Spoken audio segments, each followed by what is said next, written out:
Hi, folks. Welcome. I'm Dan McDermott. This is Google Plus Week, an unofficial look at the world's coolest social network. Joining me from Rochester, New York, we have Mr. Anthony Klauser. Anthony, welcome, sir. Always a pleasure. Hello, Dan. And from, I don't know how he hacks in every week. From Frederick, Maryland, we have Mr. Craig Ship from CraigShip.com. That's right. We're here. And Hangout10.com. Absolutely. We have from Navajo Indian country, the whitest Navajo Indian you've ever seen. We have Mr. Harold Carey Jr. Oh. Welcome. What's your website, Harold? The best site for folks to find you? Navajo people. NavajoPeople.com, right? Org. .org. Okay. Craig, of course, will chastise you because you've not purchased .net. Or and just Google Navajo people. He owns Google on that search Yes. phrase. On every Navajo word. Awesome. Navajo home, people, everything. He makes probably six figures.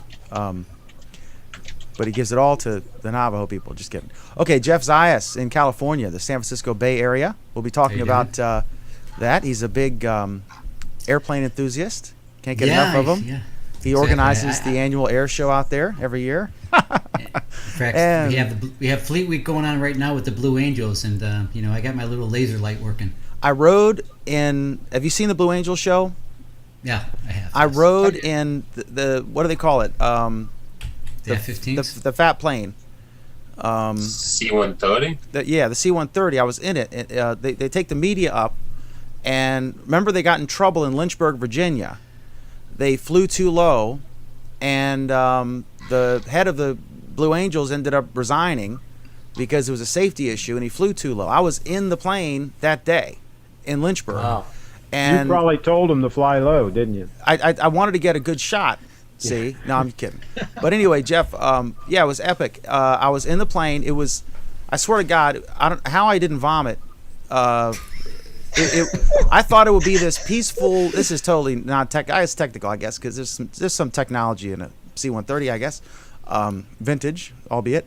But anyway, so I thought it'd be this nice, peaceful ride, calm for the TV people and stuff, and it was the scariest. I mean, it makes the roller coaster look like bumper cars. I've never. No, were you sitting in like a web? We were floating.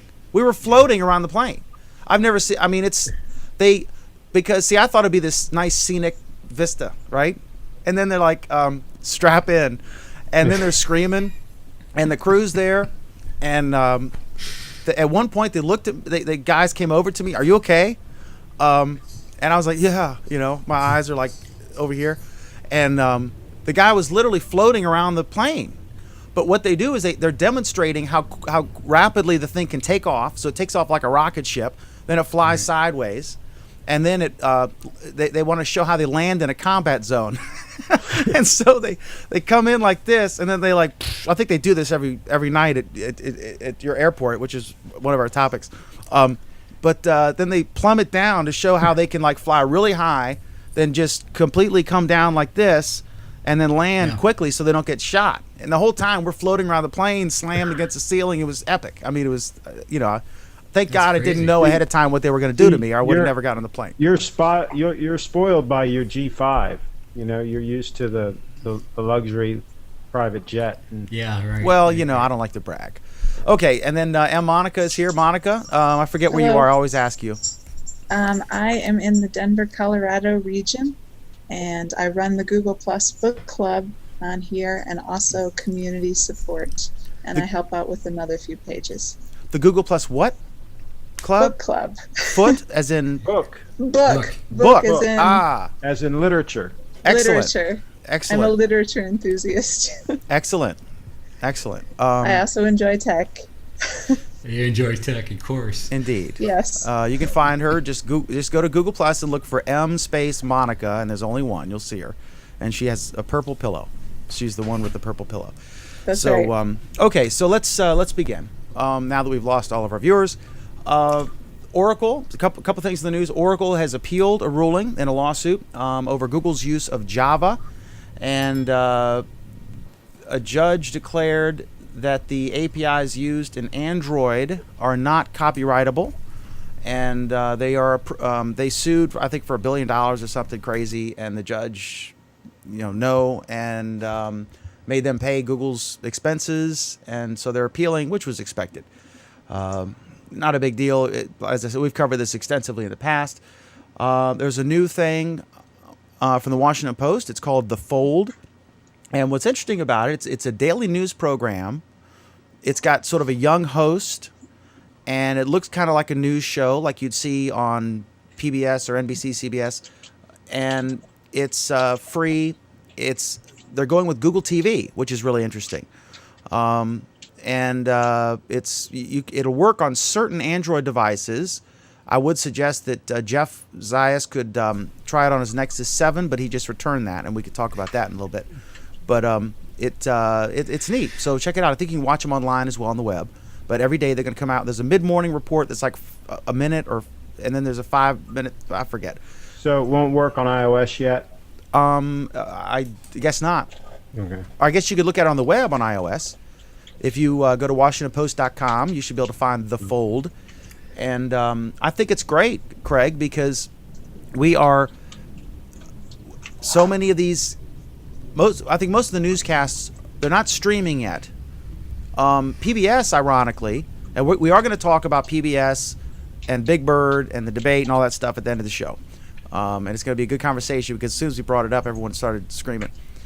But I think this is fantastic because I know that like PBS actually live streams the news hour at 6 p.m., which is before it even airs in our area, Craig. In D.C., it's at 7. I don't know when it is in Maryland.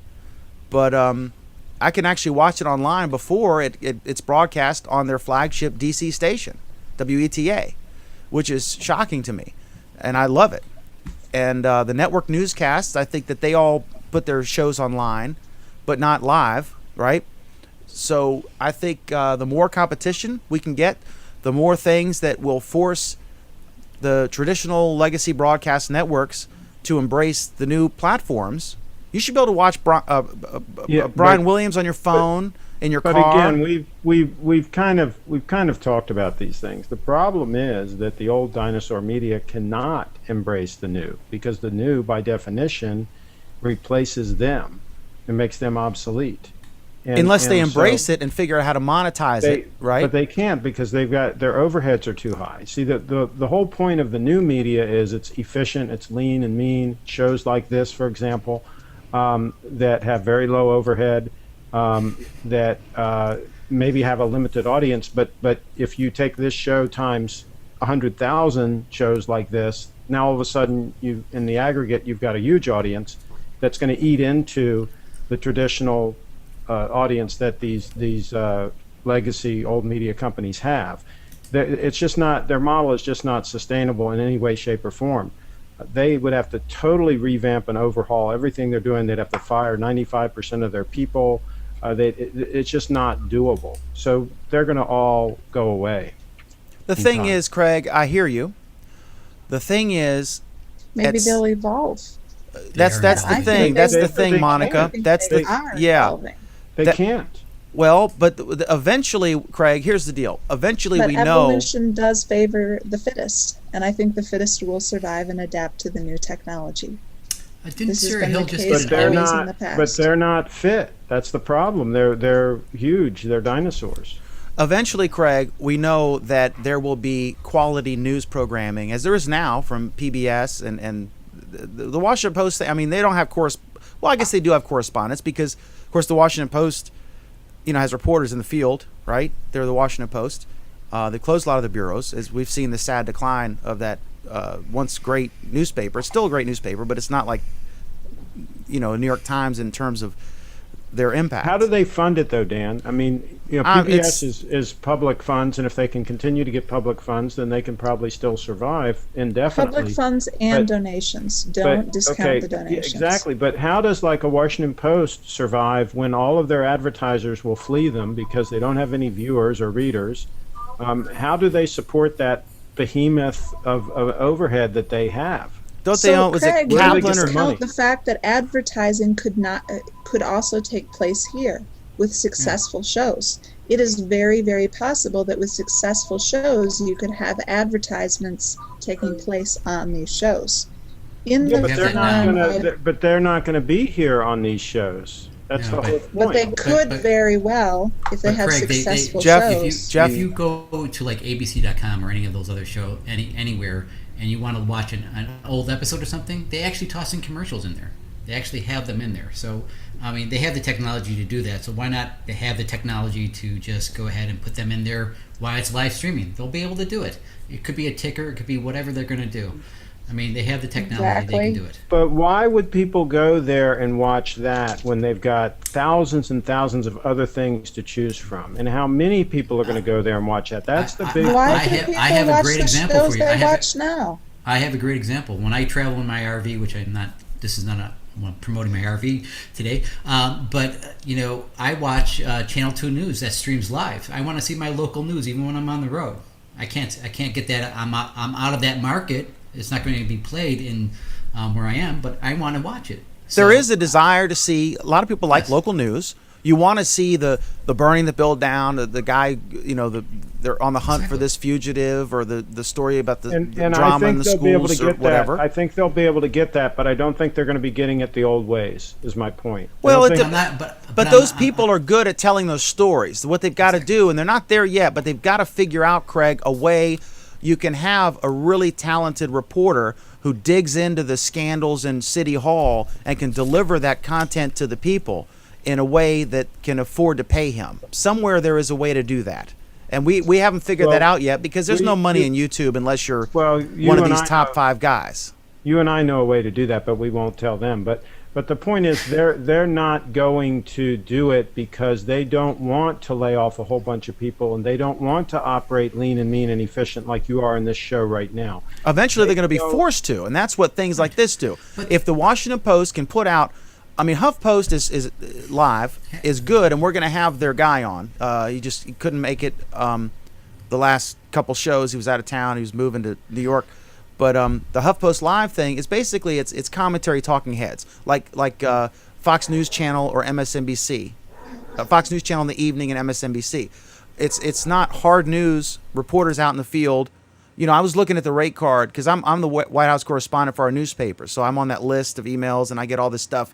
If you want to go with the thing, it's it's thousands and thousands of dollars to go on a single trip. If you wanted to fly with Air Force One, thousands and thousands of dollars, but you could do it if you can pay the money. But most people can't. And there's no way HuffPost Live is going to spend $10,000 a day to put some guy on the backup plane to follow Air Force One around and be in the motorcade and cover the stuff. So we rely on the traditional media. But we need those guys who follow the president day in and day out and follow the vice president or whatever to cover and not just cover the gaffes and when they screw up, but to actually protect us from corruption. Dan, So how do we come up with a way to monetize that online? Because the traditional broadcasters can afford it. The Washington Post can afford it because they're subsidized by, is it Sylvan or Kaplan, whatever they own? That's a cash, just a what you printing might press for see- money. What you might see is, for example, somebody paying to go on that plane and go along with the president and capture a whole bunch of data, video, audio, whatever, and then sell it to a whole bunch of entities in order to monetize them being there. So you might see things like that. But you're not going to see the traditional ways that it's been done, because the traditional ways, it's dependent on almost monopoly audiences, where you only had 3 or 4 networks, major networks, right? And everybody had to watch those, and they had no choice. And so therefore, those companies can operate with huge overheads and with huge infrastructures and so on and so forth. That's all being cut up now. There's going to be a ton of these small shows like this one right here. They're going to cut up that audience. They're not going to be watching that material, not in the numbers that are needed to support it. And they only need to lose, I think the last study I saw, they only need to lose like 10% more of their viewership, and they're all out of business. I mean, we're not talking huge numbers that they have to lose. No, it depends on who has the huge following and who doesn't. And have you seen like I go back to the local news and even watching Sarah Hill, right? And she won an Emmy for her online presence, by the way. So the whole idea of how network news is now doing things. They have robotic cameras. It's a smaller staff. They move things around on rails. They have already put that infrastructure in to be lean and mean. So it's not like the old days where you got people holding cameras. That and would things be, like that. Jeff, with all due respect, that would be like the newspaper company saying we're going to buy trucks that get better fuel mileage to deliver our papers. The That days isn't of, gonna I mean, work. the But days. there's a lot of local papers that make a lot of money. Well, I'm not talking about them. I'm talking about the ones that are all going out of business. I'm not talking about the ones that are making money. Okay, we got to move, but somewhere Yeah. out there is a way that these guys can, I like to watch, I like to listen to hear what George Will thinks about something. I like Meet the Press. I like Face the Nation had a good show the other week. They had some really interesting guests on. I like that stuff. And those guys Yeah. are worth money. And there has to be a way. We haven't figured it out yet, but there has to be a way for HuffPost Live has some heavy hitters. That Mark Lamont Hill, a professor who's on O'Reilly all the time, and they get into it. He's very, very liberal, and O'Reilly's, right, and they get into it. It's great television. A really smart guy. They hired him and some other folks, but the Post has this younger guy. He's very good, but they're clearly it doesn't look like Brian Williams or Peter Jennings back in the day. It doesn't look like that, but it's newsy and it's good. But there has to be some way, and we haven't figured it out yet, where you can have an online show that makes money. Because even the guys who are the top YouTube stars, who get a much larger audience than the network news broadcasts, they are earning pennies to what the newscasts make. Your top tier news guys and women are making millions and millions of dollars a year. These YouTube guys are in the low six figures, and they're getting 30 times the audience. Dan, that's because there's an unlimited number of people that can be, quote, YouTube guys. There wasn't an unlimited number of these networks. There were only a few of them. No. What I'm saying, Craig, is that the guys who are getting 20 million views, that's $20,000 in revenue from YouTube, maybe a little more.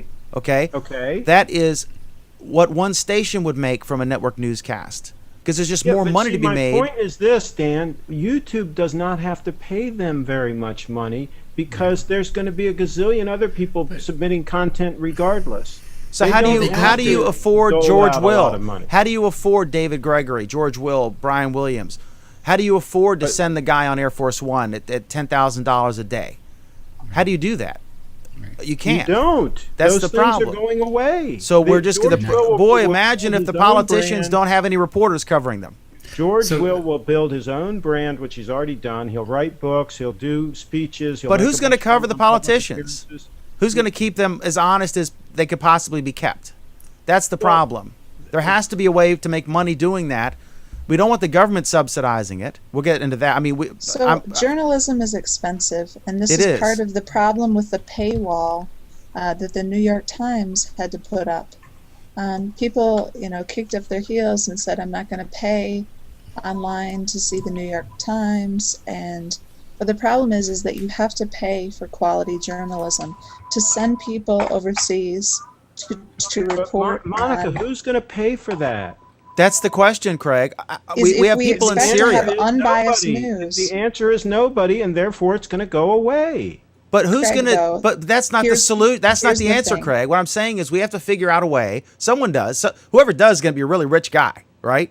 But Have someone you needs ever to heard of figure out a Twitter? way where Have you you can ever heard of afford to send some. Twitter? Look what Twitter Syria. doesn't have journalistic integrity. I can follow whoever I want on Twitter, and I can follow the person. And how do you know it's not linking to the Onion or linking to a parody? How do you know it has journalistic integrity and has been investigated without bias? Because you know the people. Monica, who says that ABC, CBS, NBC, anything that they say is true?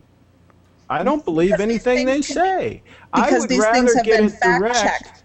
I would rather get my information, like, for example, from Dan McDermott. If something was happening in his town and I'm following Dan McDermott and I know Dan McDermott and Dan McDermott posts something, then I'm going to believe that that's accurate, and I'm going to look at that picture he posted and so on. I'm going to believe it. I'm getting it from the horse's mouth. I I would put rather- up a But you long have to, but chat Craig, you have to have everybody. You have to have everybody know everybody that shows the everywhere. importance You of cannot do that. fact-checking You a cannot. story. You cannot know somebody in Denver, Colorado, when there's a big shooting going on.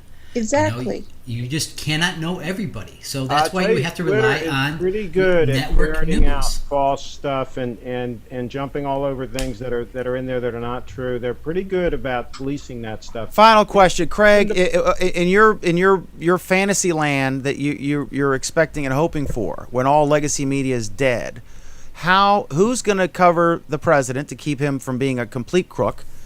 I don't. That's Nothing is not gonna an. stop him Let from being a me crook. finish my sentence. I'm not. That's not an Obama slam at all. I'm saying whoever the president is, because both Yeah. parties are, and who is going to go to sneak across the border into Syria? Look what they're doing with reporters there. Imagine what they would be doing if. I mean, it would be like the Third Reich if they didn't have any reporters there. They could just murder whole towns if there was no reporting. Dan, Who's you're going to pay making- for that? You're making some assumptions that I don't think are true. You're assuming right now that the current media that we have, the current legacy media, are good watchdogs. I don't believe that for a minute. I think they're good believe watchdogs corrupt. in the aggregate. I believe they're It's competitive. corrupt. You have a I mixture. You believe- have Fox News, who is, That's I right, think, and doing a believe great. I believe that they're all in it to make money. They sensationalize everything. Yeah, Fox News makes $1 They- billion a year, That's right. They sensationalize it. They're like tabloids. They sensationalize but they have a role to everything. play. They have a role to play. For example, on this Not Libya for me, thing, They don't. I don't on trust this them as, on this I don't Libya trust- thing about whether there was good security for that ambassador, whether Ambassador Christopher Stevens had requested more security and he was turned down.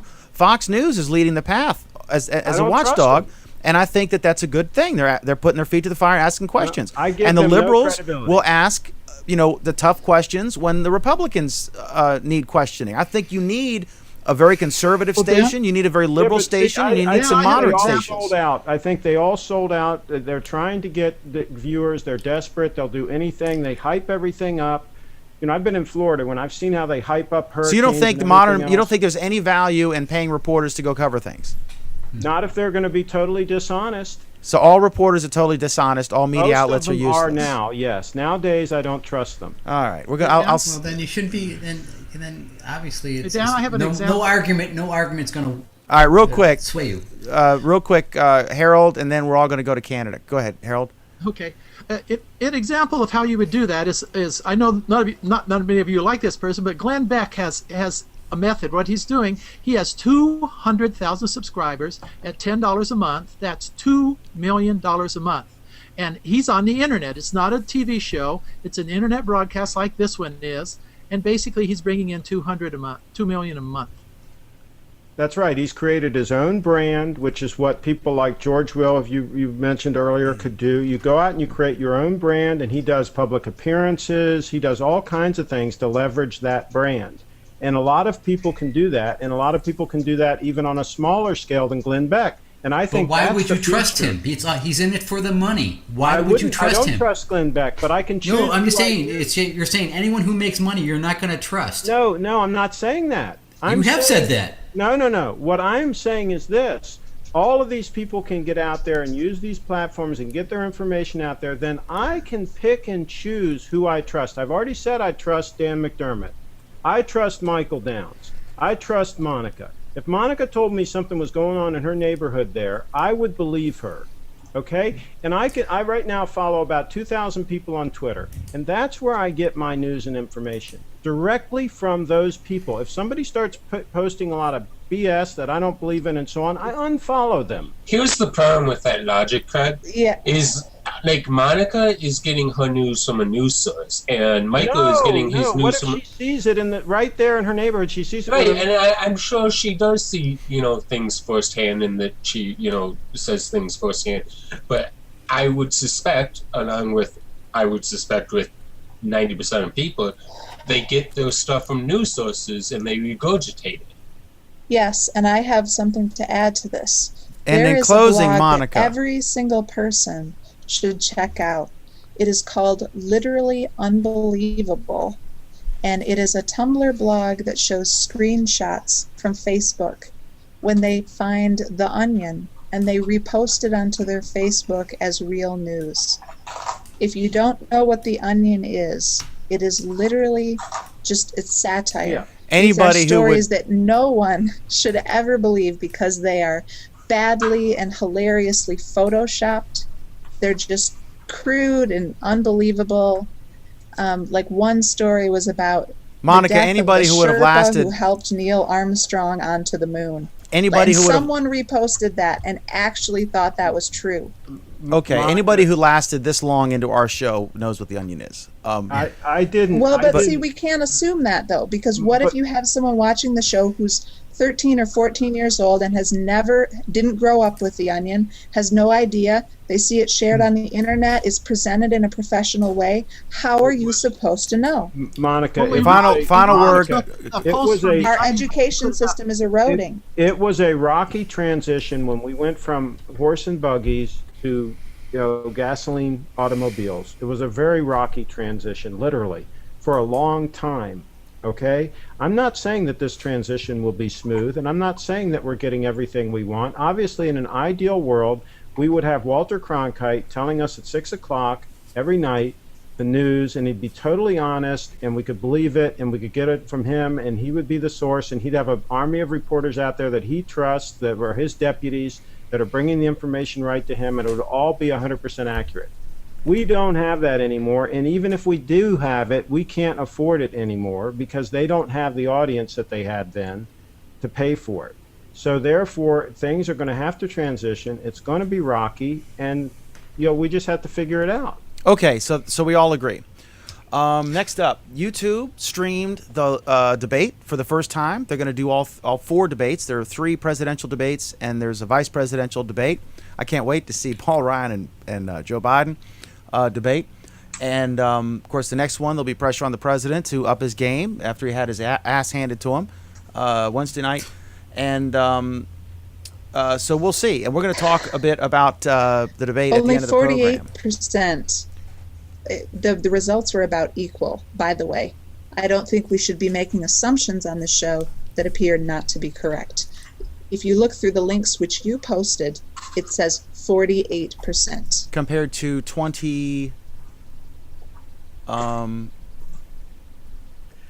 48%. It thought doesn't Obama. say how many. You really think Obama won the debate, Monica?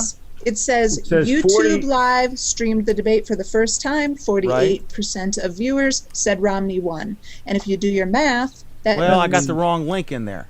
That means 52% said that. Obama won. That No, does it was not like mean it was 52%. 24%. That means that These statistics It don't was work 2 to that way. 1. It was over 2 to 1. It was like doesn't- 24% or something I'm going thought off the Romney link that won. you shared on your show. I So made I'm a, reading I've the got link the that wrong. you shared. I have the wrong link. So if we're talking about journalistic integrity, I'm but just reading the link that you shared on Wait your a minute. show. This illustrates my point, Where's the- Monica. This who has illustrates ruined my this point. link? There's no such thing as journalistic integrity anymore. Just- Only from you, and But that's why I follow but you. here's the thing.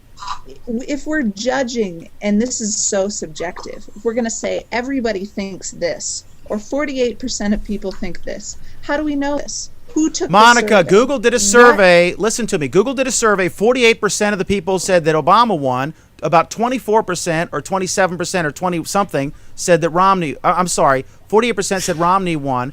About half that number said that Obama won.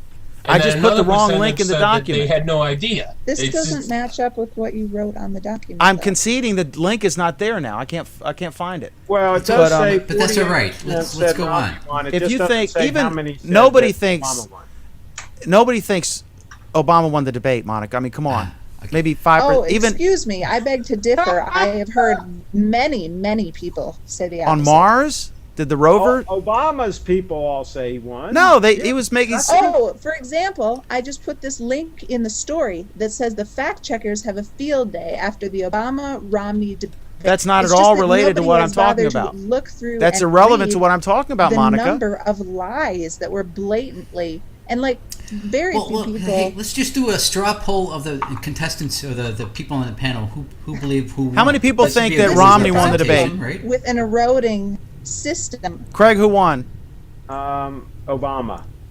Jesus. I vote for Obama. You people are, Yeah. I hate to say this, but Romney had a better performance than Obama. Romney did. won the debate. And I'm an Obama supporter. Okay. Romney won the did debate. a very, Wow. very good job. I think where Romney blew it was when he talked about basically his support of the military, no cuts in the military, that how that's sacred, and we got to be powerful and all this, and yet he said he was going to cut PBS. I think that was political grandstanding, and I think that was a major problem, and it's going to come back to bite him. All right, I don't want to get, but Monica, I put the link. Either I put the wrong link in there, or someone's edited it out. But I'm trying to find it, but it's really relevant. If you think Obama won the debate, if you think and that, as I said, If you I think think that if this Obama is won a the tech show, debate, you I would have an not make it agenda. into a politics show. Oh, and you don't. okay, here we go. Here we Before go. on that path, Including subjective opinion on a tech show, first of all, not a politics show, I would say don't take it there. Number one. I'm gonna. But number two, well, when you're okay. including a group of people's opinions and you don't have the link, I would not, Monica, listen. go there. Monica, I've got the link here. Google the Twitter account Google Politics, twitter.com/Google Politics. They tweeted this at 5:42 p.m. Eastern today, or October 4th. According to their survey, which I assume is not scientific, right? They just put a survey out there. Scientific. 48% say Romney won. 25% said Obama won. So it's almost 2-1. Everybody on MSNBC thought Romney won the debate. Schultz, who's just crazy left wing. Chris Matthews, who I like, but is a liberal, he said Obama won. James Carville. Romney. James Carville, a former neighbor of mine, came to my school when I taught. Prominent Democrat leader. The phrase he used was Romney showed up at the debate with a chainsaw. Yeah. Nobody thinks Obama won the debate. Even Obama today was joking, Well, guess what? this guy I do. impersonating. So there's one. Well, And so okay, you cannot say nobody. Well, this contradicts. stand This up contradicts here all and your basically say Occupy Wall that Street if posts, because you are in fact attended the a 1%. meeting and fill it with lies, as I said in this link. That's not. Then you That's automatically not lose. at all relevant to what I said. Oh, so my opinion doesn't count.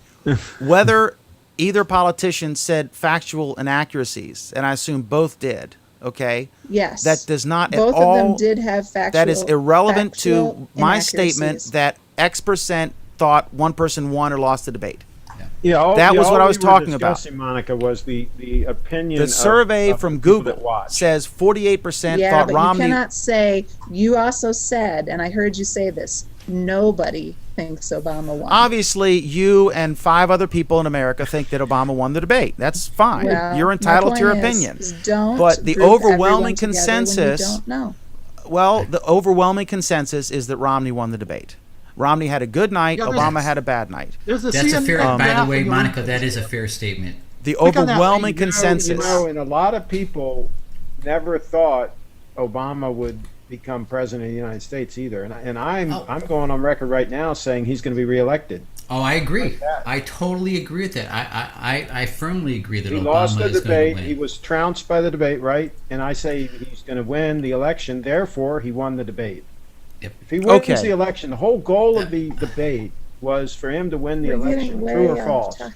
That's the whole goal. That's the reason he's debating, is to win the election. If, in fact, he wins the election, Yep. then by default, he won the debate. No, Okay. that is not true. That's not a Yeah, true because statement. the purpose of it is to win the election, right? No. You can win the war, win the battle, lose the war, right? So that is not what you just said is not right. You can win a battle but lose the war. You Okay, got. so I'm gonna hang out with crazy people. All right. Google. Okay, this. Not to change topics, but let's change topics. This is interesting, and I would say common sense. Like exercise and diet will cause you to lose weight. About 25% of admissions officers at U.S. colleges use Facebook and Google to vet prospective students. I would think that would be obvious, and I would think they'd be crazy not to, right? I mean, that's just kind of... I used to give my prospective employees an actual IQ test. I had an IQ test once, and I was really pissed off because I was 1 point away from genius. I was a 129. And the guy didn't tell me one part of it was timed, and I was joking around with him, right, during that part. If I had known, I would have been an actual genius, but I'm not. Yeah, that's what So you think. to be so close, Jeff, 129 when 130's the line, right? you couldn't It cross pissed me over. off. So anyway, You and John Edwards can't cross over. yeah. So anyway, I took this online test and I got a 129 on there, adding insult to injury. So I had my employees take it. I was surprised. I had an actual test from a real medical doctor who all these crazy things, these puzzles and stuff, physical stuff, right, and questions. And then I took 2 different online tests and I got almost the exact same score with those free, simple online tests. So I was very shocked. So I used to give them that. But I would think, obviously, I've digressed. It's this coffee. And I would think it makes sense to vet prospective students. I mean, if you've got naked pictures on MySpace, or you're in San Francisco, Jeff. If you were, one of your big giant bong photos from the old Exactly, MySpace yeah. days, you'd be in big trouble, right? If you're trying to get a I gig. would be in big trouble, But I think there's no belief that anything you post on the internet is private, so it's public, and you want to get the best of the best to attend. That might be a criteria. It's people have to wake up and realize that nothing is private. So if you do something, Well- it could be there. Yes, and this goes back to that. This will go back to that legal decision from a few weeks ago, if you remember. We talked about that protester who wanted his public tweets protected, and the court basically said no. Well, if Exactly. this sort of case ever, this could extend to this sort of data being used to screen students. What's public is now public, and that was a legal decision. And so students should be aware. Don't, post pictures of yourself having fun if you, expect that not to affect your admissions to a university. I'm just surprised that these colleges, given the fact that they're in a tailspin too, that they can afford to turn away students that have green money because they posted a photo on their Facebook page. Surprising to me. But I guess some of the schools are still in a position where they have waiting lists and so on, and they can be picky. Oh, yeah, sure. But I would say that that's probably not the majority of schools. Alan is about, I'm hoping, 15 minutes away. So let's do, I want to do Jeff's topic, but Michael, did you put any of these in, or is that all Alan? I haven't touched one thing. I don't even know what the. By the way, Dan, before you move on from the colleges, these students that are being turned away, they can go to Khan Academy for free. Take all of his courses for free, and they're probably better courses than they'll get at the colleges. They don't come with a piece of paper, though. That's the problem. And Yeah, you don't get credit. and they can later get the credit some other way. Okay, Bravo. let's go to Jeff. You are in San Francisco Bay Area, and Yes, I am. I want to discuss this. We're waiting for Alan. We're going to hit. We've got about he's got about 10 topics, Google and Android stuff. And Mike, I guess Michael, you just got off from your training or something, right? Or I had to do a color guard for an event called Toastmasters. They were doing some kind of convention, and RTC was invited to present the colors. they always have the tall guys doing. Yeah, also the American flag. Yep. He's right in the center. That's The the way tall, it goes. good-looking guys. Yeah, they always that and I bet you were the drum major in school. No, I wasn't. I was in the band, but I wasn't the drum major. No. All right. Okay, Jeff, you are a bit of a local activist, but not something you sought out. You sort of, like a lot of folks who get drawn into that sort of thing, you got pissed off about something and decided to do something about it. And you have used YouTube and Google Plus extensively in your local campaign. So there's 2 issues here. One is give us a brief synopsis of the issue. And then 2, let's talk about how you've used Google Plus and YouTube to get your point. And then Craig, kind of take over for me for a sec. Go ahead, Jeff. All right. Well, it's an easy issue. We have planes coming over our community in Brisbane, California, and basically they shouldn't. All right, they should be flying around our city because that's what the published route is. So For about 2 years, we've been trying to get some change, and I've been trying to get Barbara Boxer involved in this because it's at the federal level that there has to be a change. Someone has to tell the FAA to do something, and regrettably, no one is doing that. So what we decided to do is we organized, and we have our little website called sfonoise.com, and the community is only like 3,600 people next to San Francisco Airport, so it's not a huge community. So we don't draw a lot of interest from our local officials, and obviously it has to take place at a federal level. So we've been using YouTube videos to hopefully get our point across, and we shot a new video. I'm going to play the first intro of it real quick, and hopefully it's not going to be too loud. And since Dan has cut this thing sideways with the comments, it's probably not going to show as well as it should. So what we're trying to do is get Barbara Boxer to actually step up and do something. And we hate to go negative, but it seems like negative campaigns are the only thing that get things done. So our tact is using YouTube and Google Plus to basically shame her or her staff into actually taking some action. So I'm not going to play the whole video because I just just kind of people holding pictures and just little comments coming up. But the intent is just to garner some support, and that's what we're trying to do. So it's interesting. It's get local advocacy level of trying to get something to take place, and it's hard to do it at a federal level. So I don't know if anybody ever tried to meet a senator, but it's hard to do. It's very hard to do. How far is the airport from your community?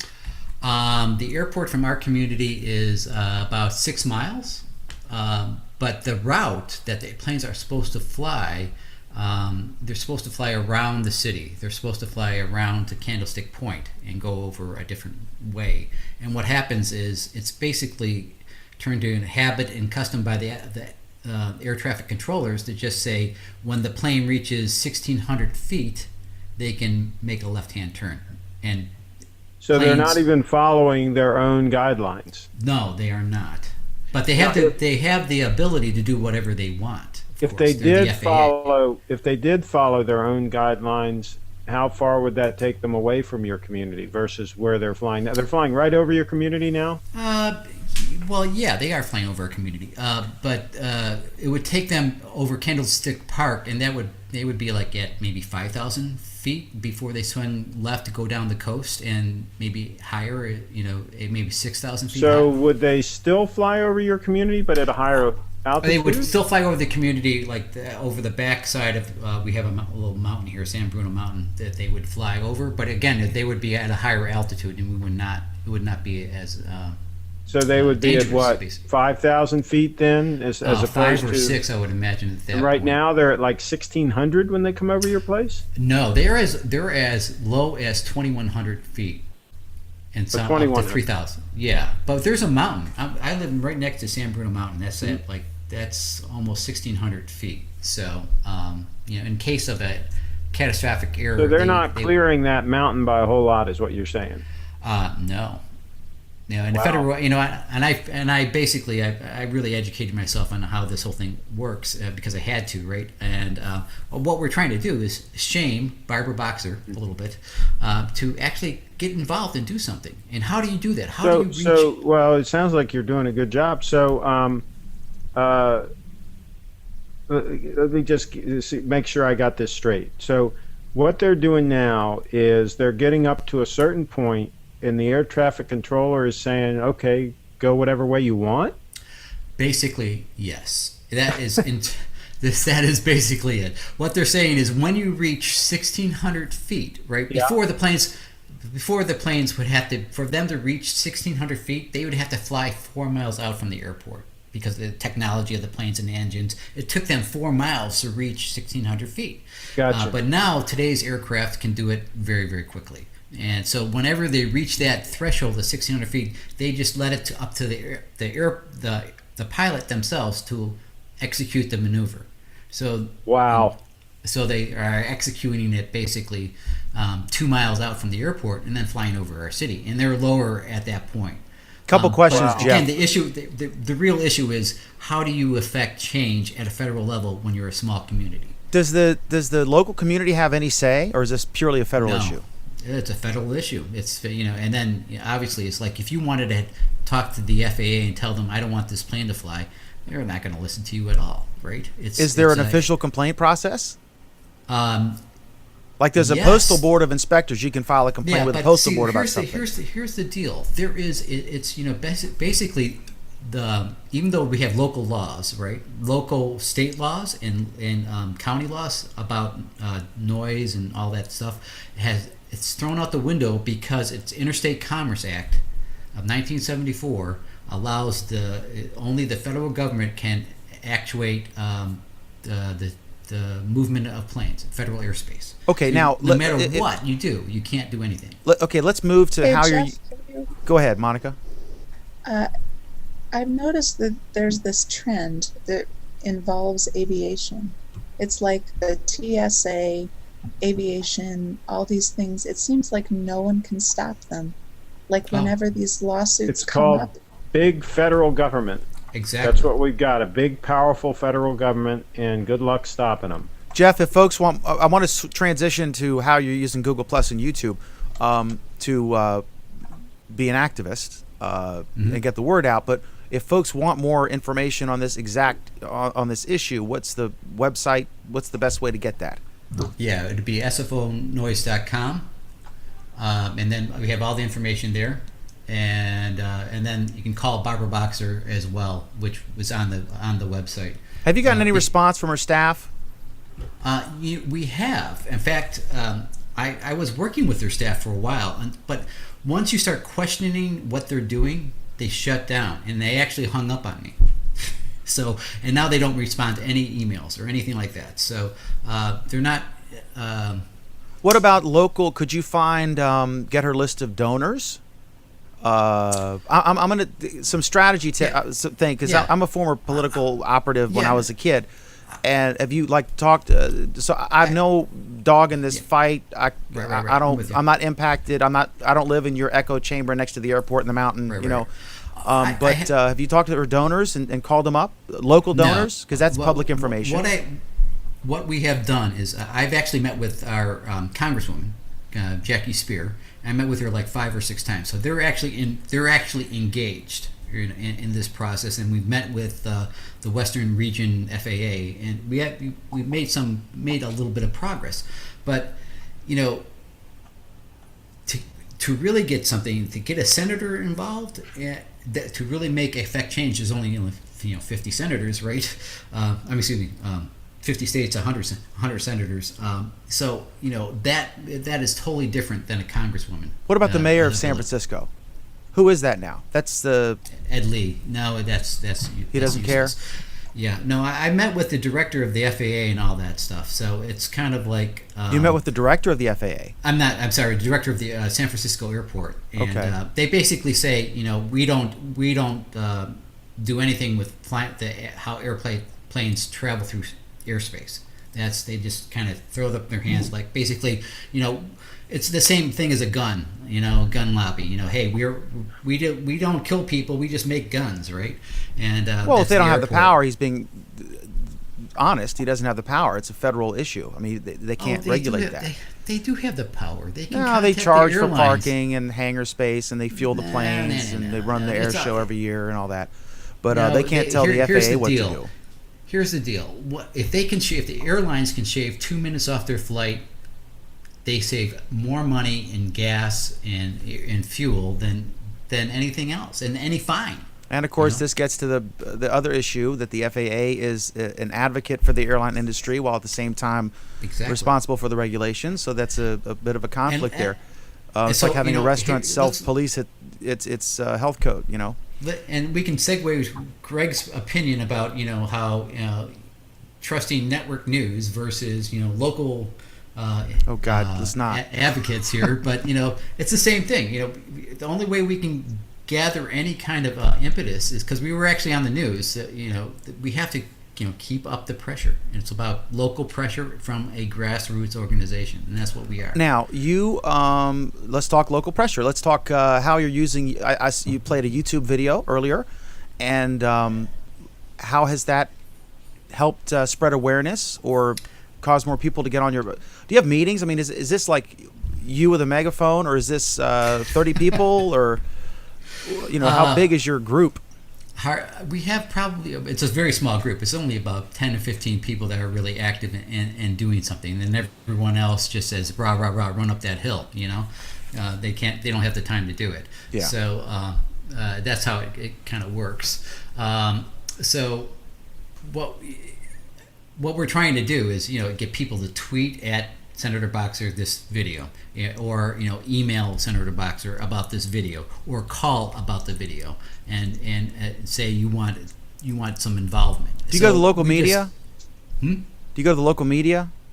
Yes, we have. Yeah, we've been on the news, but that's here you go. That's a 2-minute segment that's showed like one night, 3 times, and that's it. It's gone. It's off the airways. One thing that you're really right about is senators. I mean, they think they're what doesn't stink. I mean, we have a congressman here, Roscoe Bartlett, that's been a congressman forever, and he's at all the parades. He's very approachable. You can talk to him and so on.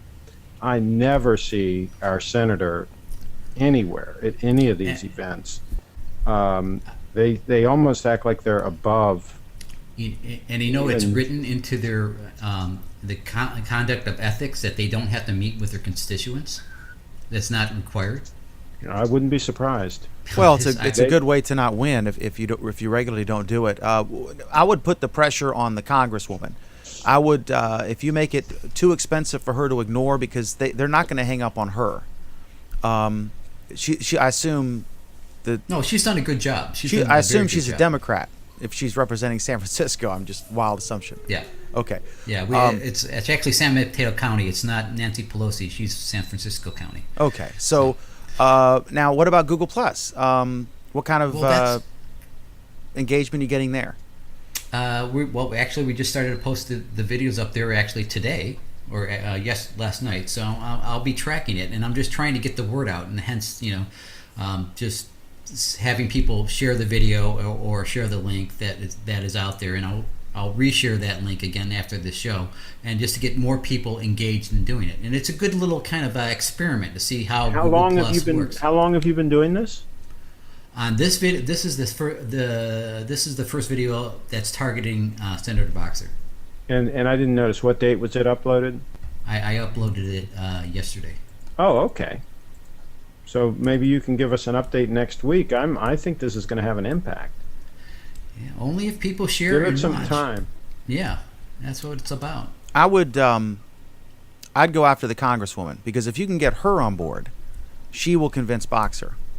And obviously, the airlines are probably donating money to Boxer. You know what I mean? And so your voice is not as valuable to her as American Airlines, right? But if you can get the Congresswoman, the local Congresswoman, and they're pretty easy to influence. You can usually walk into their office. You can call their chief of staff on the phone. I talk to Frank Wolf's chief of staff all the time. I've known Frank Wolf for 20 years. He's our local. Now our congressman is Bob Goodlatte, who was the co-author and co-sponsor of SOPA. He's my congressman now, or will be in January. But that's a whole different thing. But if you can go after their donors, their fundraisers, and get them on board, they will influence that Congresswoman, and she will. That's the way to do it, I think, because you have very little impact. Assuming any of those fundraisers live in his neighborhood and could care. Yeah. Well, that's true. If they're not in his neighborhood, they're not going to care. Yeah. Here's the deal. The deal is our Congresswoman Jackie Spear and her chief of staff, his name is Brian Perkins. They've done actually a great job in supporting us. We've gone to the county, and we've got the district attorney involved, and I think the next step is actually sponsoring a county law about noise. And even though it won't go anywhere, I mean, even if it passes, that's the next step. Actually, go through the ballot box and get something done. But it's interesting. I want to see how Google Plus can affect change in a certain way. For a small community. I mean, we are very small. We are 3,600 people.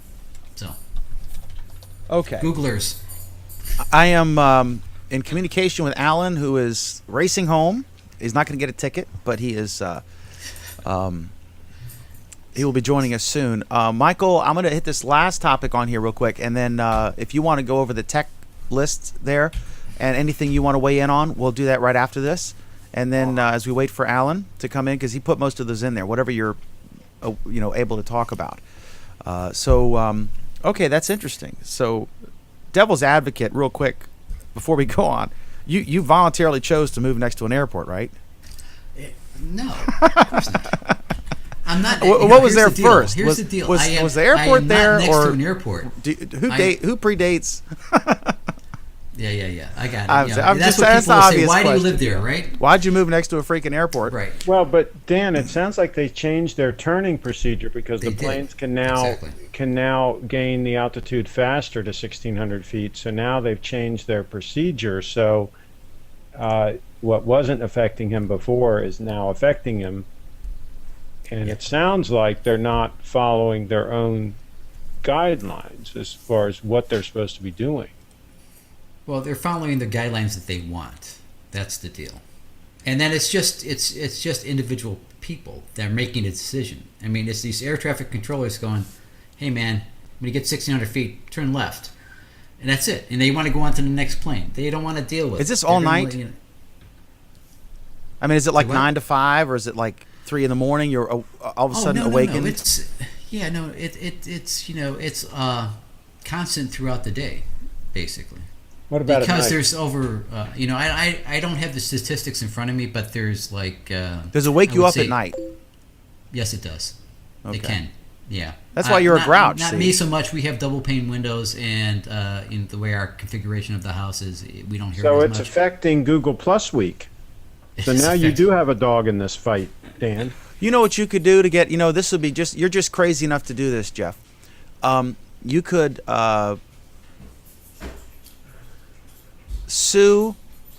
figure out what it would cost to basically turn your house into a fortress, a noise insulated, like the president's car, right? Yeah. And sue for those materials. That would be a news story. You got to be Yeah, creative. get a real high quote from somebody. No, get a real high quote from a contractor. Yeah, Sue for like, that estimate. Yeah, find out whoever makes Air Force One or the president's car. I don't know what they call that. The Beast.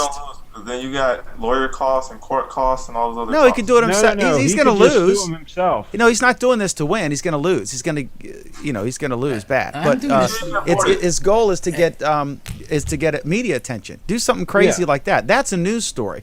If you sue to soundproof your home because of the airport, all of a sudden you got that's a news story. Guy upset. Make sure you can afford it. Guy Make sure- shocked that airplanes take off from the airport is not a news story, right? Right. But if you sue for Exactly, that yeah. or some kind of crazy thing like that, that's a news story. Yeah, it's got to be Well, crazy. here- It's got to be newsworthy. Craig can Yeah. definitely advise you because he's out there. But here's the thing. My tact is, again, attack videos. I'm going to use negative ads just like they do on, regular campaigns, and just start a video campaign targeting one senator. Now, one do you time, have a and do disclaimer it. on this video? Paid for What? by Jeff Zayas Incorporated or whatever? Yeah, I'm going to be I'm the guy with the earphone. Do you literally have earplugs in from the noise? No, I don't. No, actually, at night they actually have done a better job of managing it because they assume some responsibility the FAA has through the efforts of our Congresswoman Spear. So we've had some success, but it's taken us about 3 years, just to get that little snippet. And I'm just upset that that Barbara Boxer is just so late coming into the game, and she can exhibit some more pressure and get things done quicker. Because all it does is take one person to press a button and say, "Okay, get this done." That's all it is. What would the negative? Real quick, we've gone way too long on this. What is the? You want them to fly higher? I want them to. I don't know. What do you want? Turn What do them you to want? fly safely, right? Make the turn later. when Make they're the turn higher later. up. It has. It's So the all only it is thing doing this is saving this gas is about to the airlines. saving 3 minutes and saving X amount of dollars in Exactly. gas, right? Exactly, or whatever it is, probably like $50,000 in gas, for a route or something like that. But it's a monetary cost to the airlines to do it. 50,000 And per flight. I don't know what it is, Dan. I'm just tossing things out. I have. You no should clue know what the- those things. You should have I those. don't know what the fuel consumption is No, of a what I'm saying is, 737. you should say it would. If it turns out it's $50 a flight, you Well- got a point. If it's $3,000 a flight, No. and everyone I has to do pay know $10 more a I- ticket. I have heard $1 million per minute that a plane's on the ground. That it's not in service. That's so. crazy. What do you mean? That's not possibly accurate. They don't. I mean, do the No, math. that- What the that- tickets no, cost. that's why they have to turn them around in 20 minutes. A plane is turning around in less than 20 minutes, or it's losing money. Yeah, but it's not. It doesn't cost $1 million a minute. Are you kidding me? That doesn't Oh, make yeah, any it does. fiscal sense. No. For a plane to sit there on the ground, it's $1 million a minute. That's crazy. Yeah, No way. No. yeah. It's not in service. I bet you. Oh, Well- he's saying when it's not in service. When But it's he's- not moving. But what I'm not saying is, moving. you should you should have the statistics, how much it would cost to implement your plan, and then if it's a little bit of money, that helps you. If it's a lot of money, then obviously you don't talk about it, right? Okay. Well, yeah, of course. I don't know what they pay their fuel costs are. I don't know what the consumption is for. I would maybe some YouTube guru out there knows this, that how much a plane. You're a retired uses. guy, right? You can figure this out. You get on the horn. Yeah, there have to be stats out there. There Yeah, has to be just some figure stats out. out there, but it doesn't make. Yeah. The point is they don't have to do it. It's not a safety issue. It has nothing to do with safety. But I would see if it costs them $10,000 a flight to do your plan, then frankly you just have to get earplugs. If it's $50, then you have a point. And if it's 2 minutes, is it 30 minutes out of their way and $10,000? Then I think you got a tough case to make. Yeah, but you it- should have it- those numbers. I would try to get some aviation expert to give you some estimate, Well, maybe someone on this can tell us from this show. because that's the second question I would ask you if I were interviewing you on San Francisco channel, whatever. Well, you should. news. The first question would be is how, Why'd you is it move next affecting to an your airport? children? The first question. first would be, question is, why'd it you move next to an airport? Is it affecting your children and your lifestyle? That would be the first question. Nah. Is it dangerous? Nobody's Well, dying of it. People will be we- on the streets protesting. You got 10 people in your group, so obviously it's no, not. no. All it not takes. everybody's All it pissed takes. off. There would be, if one plane crashes into San Bruno Mountain, which can happen. That would blood would be on everybody's hands that has been involved in this issue. All right, so you're hoping for a plane crash. Okay. No, I'm not. Big Bird. And then we're going to get to tech stuff. And I apologize we're waiting for Alan, and thank God Michael's here, but he hadn't prepped, but he's prepping now. Okay, this issue of public broadcasting funding, it's costs about $500 million a year. It is 0.012% of the federal budget, or 0.00. It's this minuscule amount of money for the federal facts budget. I think that who's the famous astrophysicist everyone likes? He's on Jon Stewart all the time. Oh gosh, he's great. He was described as eminently retweetable. He said, trying to solve the federal budget deficit by eliminating PBS funding is like trying to clear up space on your 500 gigabyte hard drive by deleting text files. And but still, I was surprised with, as I said before we did the show, that Mitt Romney would take on public broadcasting funding with a debate being moderated, I use the term loosely, by a decades-long PBS host. So, He was making an example. Exactly. That's all He he was was doing. making an example of something. You can, and Big Bird is actually a good example because, of course, Craig, the Sesame Street Workshop is a very successful outfit with all kinds of licensing revenues. Those, obviously, Sesame Street could continue without government subsidies, right? Because Big Bird and, Elmo, and I mean, these characters are hugely successful and popular and could easily support themselves. But other shows, Masterpiece Theater or whatever, And I looked at some numbers for NewsHour. That is, I think, their most popular program, and I like PBS NewsHour. They do good stuff. Frontline's a good show. They expose stuff. It's really interesting, some of the things they do. It's not all. A lot of their stuff has a liberal point of view to it. A lot of it's just really interesting and isn't political at all. Like a study of Facebook or something, or social media in general, that kind of thing. Well, nature programs. Yeah, nature programs. I mean, there's no Republican Democrat thing on how coyotes mate. A lot of this stuff is just, frankly, not interesting to me. Some of the Masterpiece Theater stuff is, but then they have great shows like Downton Abbey, which they could clearly monetize better. They could have ads in there, but they choose not to. They have sponsorships, and they're pretty much like ads. It's a 30-second thing about Archer Daniels Midland or whatever. But anyway, so the question is, should the government be in that business? Now, I know I'm like a lawyer here because I'm going to ask you a question I know the answer to, but there is the NewsHour is not a ratings bonanza.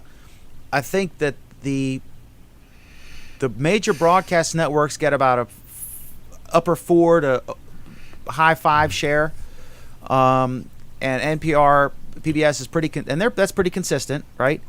And NPR or the PBS NewsHour, which is their flagship program, gets about a 0.8, so less than a fifth of what a typical NBC, CBS, ABC broadcast would get. I like a lot of the programming that they have. It's smart. I don't like all of it. A lot of the stuff's great. The Antiques Roadshow, that stuff. So the dual funding of NPR and PBS is about $500 million a year. So it's not a huge amount of money for the federal government, but it's a lot of money to us. So you're talking about $2 a person in the country, $1.80. So Craig, is that a good thing, or should we just cut it off? Well, if we cut it off, should we cut it off immediately, or should it be phased out over time? I think the real point is what was Romney trying to do in the debate, right? I mean, isn't that the question? The original question here was, why would he use that as an example? And I think that all he was trying to do is illustrate the point of what businesses should the federal government be in, considering we have this tremendous debt and we're borrowing the money from China. He made the specific reference, do we want to borrow the money from China to pay for these things? That was a great line. And that was a great line. So he used this as an example. And there's a lot of local politicians here that run in Frederick County that use the old litmus test. Okay, if it's in the yellow pages, then the government shouldn't be doing it. And so this is that type of thing. And I think that that's consistent with a conservative small government candidate to do that. I think where Romney really screwed up, and the reason I think he lost the debate, is when he made that comment about the military and basically contrasted the military like it's a sacred cow, like we can't cut it, we need to stay strong. I'm going to go to Sarik on this, but I'm for the sequestration thing. If they can't figure out what to cut, then let's just cut everything. Well, what is it, 5%? My point is this, Dan. Let me just finish my point. Mm-hmm. I think if Romney would have said something like, I believe in a strong military. I think it's important for us to be able to defend ourselves. That's the number one role of the federal government. But even that, we are going to take a hard look at how we can do things more efficiently, where we can possibly cut costs and still remain strong. If he would have said it that way, then he would have been consistent, and it wouldn't have been just a political card that he was playing. It was obviously political, the way he did the whole thing, the way he basically singled out. It plays to his base, clearly. Yeah, PBS exactly. is not popular with the Republican base. To his base. It was very, very political. And I think that the fence setters, the ones that are going to decide this election, I think that was a mistake, because I think he'd still have his base. If he said what I just said, he'd still have his base. But what his problem is, he's not going to get the fence setters the way he's going about this. And that's just my opinion. Well, he had a good night. I mean, it's he's actually going up in the polls. Before the debate, I'm going to check it while Sariq's talking. I'll check it right now. The Isn't best he place. still behind though? Isn't he still behind? Yes, he is. He's I think he's ahead in the latest poll in Virginia. If you're following these polls, it's very important. The best place to go. Don't look at Huffington Post or Drudge Report or Glenn Beck or whatever. Look at realclearpolitics.com. That is the best place because what they do is they give you the running average of all the polls. They take the NBC poll, the ABC poll, the Washington Post poll, the whoever, and they give you an average because you'll have wildly different results. One poll will come in at -3, one come +8, but the key is to look at because you'll see the average. Like Obama will be up 3% here or down 2, but then you can look down, and if you see that out of the last 10 polls, Obama has won 9 out of 10 of them, he's probably winning the state. And if Romney's winning 8 out of 9, he's probably winning the state. So that's the way to get a really good instead of, when a banner headline comes out from Drudge or Huffington, depending on your persuasion, what you watch or listen to or read, don't buy into that. The key is the average of the polls. Sariq, while I look at because before the debate, I'm going to check in a sec on the battlegrounds. The key is the battleground states. There are certain states like California where Obama is absolutely winning, and other states where Romney's clearly winning. And so there are 10 battleground states out of 50. There are 10 states that are toss-ups, we don't know who's going to win, and all the money's being spent there. And I'm in one of them, Virginia. In fact, Virginia is, I think, lately has, in the last few months, 3 to 5 out of the top 10 media markets in the country are here in Virginia. Roanoke, Lynchburg, Hampton Roads. They're spending a fortune down here trying to get the Virginia vote. So, Sariq, what are your thoughts on all this stuff and whether we should be spending $500 million of federal taxpayer money on NPR and PBS combined? That's for all of public broadcasting. Are they profitable businesses? They're nonprofits by definition. I'm saying, are they making money to survive? Well, they're losing $500 million, and the government helps them because they're breaking even, right? Well, I don't know about PBS or NPR, but here's my question. I have 2 kids, and Elmo and Big Bird are quite familiar in this household. My point is, any brand which is making enough money, Sesame Street is a very popular brand, and I'm pretty sure they're making good money. Any business, doesn't matter whether it's Elmo or Big Oil, anything, if they are making money, if they are profitable, they should not be eligible for any government subsidy or tax cuts. That is my point. It is equally applicable everywhere. I am a socially liberal guy. At the same time, I'm fiscally conservative. But it's very simple. If the business is profitable, no cuts. Going back to what no allowances from the government. Well, but you're saying they shouldn't be subsidized then? Yes, I'm saying that they should be subsidized if they are profitable. Yeah. And wait. I mean, that is the same thing you have to apply to oil companies. Why do they need a tax cut? Well, wait a minute now. Would you subsidize them if they weren't profitable? It depends. It depends on, there are things which a country might want to sustain in their culture. $500 million, is that really going to make a big difference? Let me ask you this. A lot of Republican governments, or let's say, for example, George Bush, cut a lot of money which should have gone into stem cell research. Was that a religious decision? Was that a scientific decision? Where other countries outside the United States is investing tons of money in stem cell research, what logical reason did George Bush have to cut stem cell research? Ban stem cell research. On a moral ground. Huh? He did it on a moral ground issue. Exactly. Yeah. I don't know if anyone of you had a kid recently. When the kid is born, nowadays you can actually take the bone marrow and then you can preserve it. And then, so that in the future, when there is a genetic disorder, they can use that to fix almost any disease.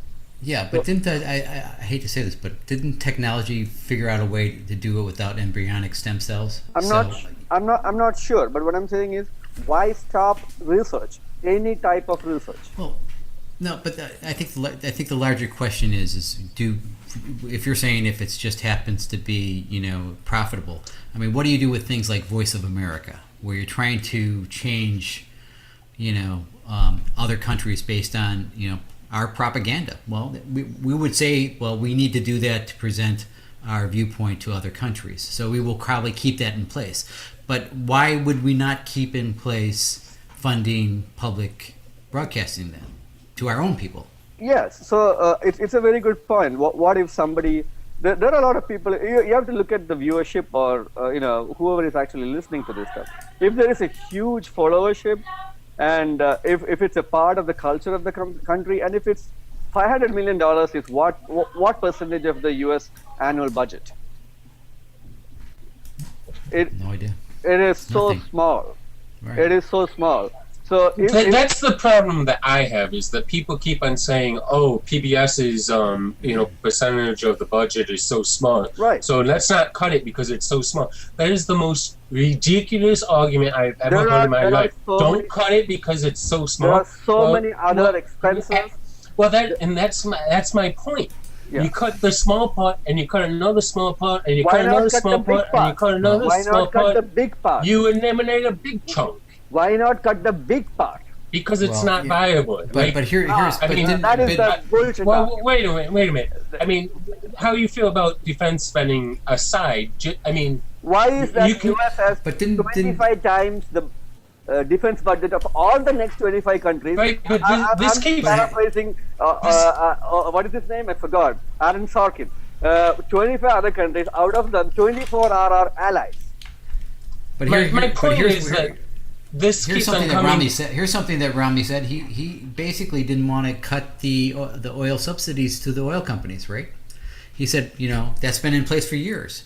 And yeah. Anthony's logic, he doesn't. It didn't apply to him saying, I mean, that was even a bigger cut, right?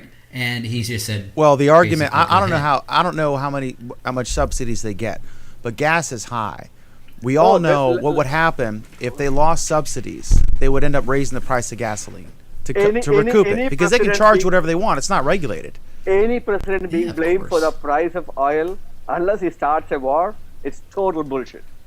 No president is in control of oil futures.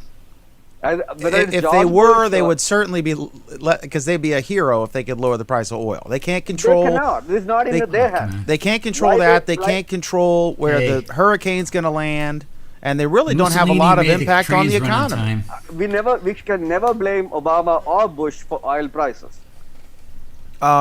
Okay, so just an update, and then we'll move. Looking at real clear politics before the clearly there was a bounce for Mitt Romney following the debate. In the battleground states, the overall electoral map, Obama's still winning in the lead, but he's going down on the bump. Now, he may knock it out of the ballpark in the next debate. We don't know. But right now, there are 270 electoral votes needed to win.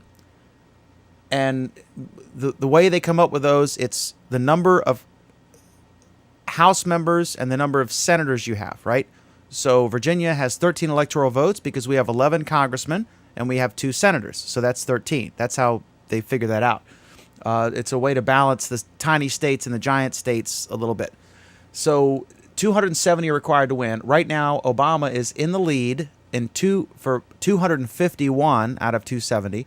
Romney is in the lead for 181 out of 270. So Romney is about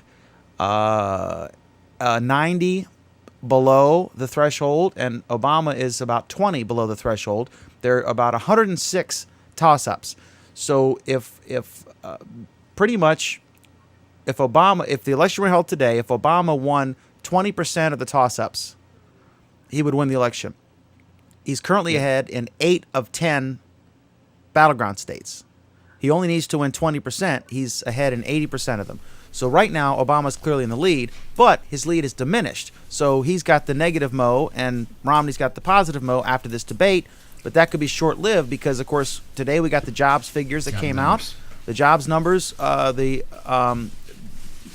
Jack Welch's opinion notwithstanding, the unemployment is the official unemployment rate, which is below the number of people who actually are unemployed. The unemployment rate is whoever's currently receiving unemployment or is filed, not people who are out of work and have stopped looking or not receiving benefits.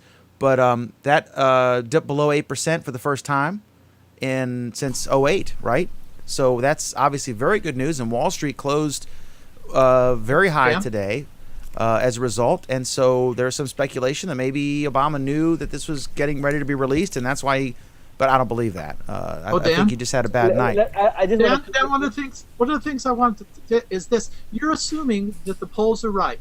If you look at the past election, the last election, they had Kerry winning. They had the Kerry winning by 6 points just before the election, and so the polls got really. So the polls may not be right. And so these things could switch at the last minute, even though he's ahead by 6 points. See, I don't think the polls are right, but I do think that Obama's going to win, and I can tell you why he's going to win. It's something called the internet. He and his cronies and his team are much more effective at using the internet. I know a lot of Republicans, and they are totally clueless when it comes to the internet, the vast majority of them. And then you just look at the number of followers on Twitter, for example, that Obama has, and compare that to Romney. What's it, 10 million versus 1 million? And of course, Romney's, most of them are fake. And you look at their activity on Facebook. Every time I'm on Facebook, and I don't necessarily, have mostly liberal friends. I'd say it's 50-50. Almost everything I see is Obama. You're wrong on that. You're wrong on that because just as of today, Romney has 8 million on Facebook, and if you go to Google Plus right now, how many on Twitter? I don't know Twitter, but Facebook has got 1 billion users. But if you go right now on Google, and if you look at what people are searching for, nobody is searching for. If you look at the very top, when you look top stories, it's always Mitt Romney. Every single time that you see top stories on there, Mitt Romney's up there, and Obama's not even listed on the top 10. Well, also remember, Harold, that the challenger almost always gets a bump. First of all, on the first debate, because it's the first time that he and the president are standing side by side. Exactly. Plus, the majority of viewers felt Romney put on the better performance, right? And even MSNBC, they were going into convulsions, freaking out. The world's coming to an end. Huffington Post, probably wisps of smoke coming out of the windows. So the general consensus was Romney won. Generally, you get a bump just because all of a sudden they take you seriously. Wow, okay, there they are side by side, and they're debating. Reagan lost. The general consensus was Reagan lost his first debate. Several presidents who went on to win the general. So do you all actually believe that Romney is more effective at using social media than Obama? I don't. No. Romney can't even run an effective campaign. He's not running an effective campaign. Well, let's get a show of hands. Who believes that Romney is more effective at using social media? Raise your hand.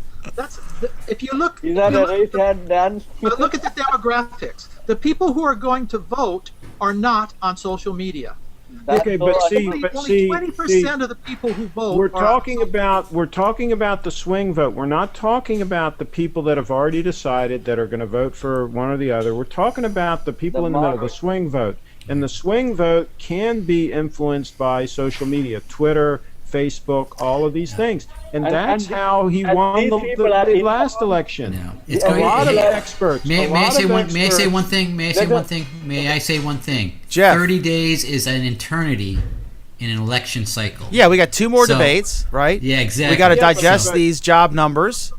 But we got to see what the next job number is. There another jobs report's coming out, right? Yes, there will be one more. Is it or is it not true that a lot of experts thought that one of the major reasons that Obama won the last election was his use of social media? No, that- his is that not organization. true? No, he wasn't George W. Bush. We just had 6 years of nonstop war. No, The not just stock that. market collapsed. I think Obama won last time. I'll tell you a typical example. Last time when Obama came to Pennsylvania, what's that university? University of Pennsylvania? No, the other one. The Penn State University, right? You should have seen youth, the youngsters. There were like thousands of them out there. And why were they out there? Why When were they out came, there? Because, I don't know. I Because have of no their idea. use of social media. I hate to break When the Mc- news. No. Right. Craig, When McCain Craig, came, Hillary there was Clinton. hardly anybody. Hillary Clinton would have beat John McCain. Well, Hillary Clinton all would I- have beat John McCain. well, I think so, you know, you all are revisionist. Sariq would have beat John McCain, and he can't even legally be a president. Exactly. The My son major can. My tool- son can. One of the major tools Yeah, your that son. he used to beat them is social media. If you Yeah, don't that's believe but that wasn't the well, main thing. He wanted Save social us from media ourselves, was- Alan. Jeez. I want to add this. Dan actually said some time back that support cut across the board. I totally accept that. That's the best way to do this.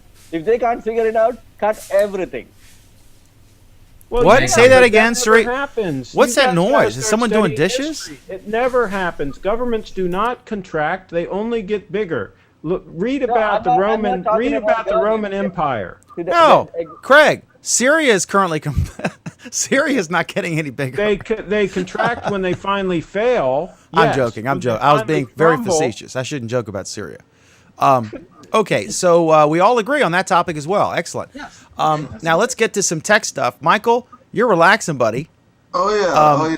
You look good Two with your. freaking hours and you haven't gotten to tech stuff yet? Oh, He was. come on. He was in his. He's Alan's got his here. class A. What rank are you? You're an RTC? I'm a cadet. I thought you were you were an actual. It's called S&P Simultaneous Membership Program. I'm in both. So what rank are you in actual military? What rank are you in RTC? Specialist in active military, and I'm a cadet in RTC. Soon, it'll both negate, and I'll just be a cadet overall. Because I don't see any. Were you wearing your coat? So your rank's on the coat. Yeah, all that stuff on the coat. Okay. And he had the American flag because he's the tall, skinny dude, sitting on the Leo Laporte ball, relaxing. Do you still like that, by the way? I do. Is it? Are you finally used to it? Because I remember your back was awkward at first. It's not just like you do it, you know. I guess you have to have a stronger back. Now, what size ball? The biggest they make it, I think it's like 85 centimeter. Gotta hope the camera's on you when it finally blows up and you collapse. It doesn't bust.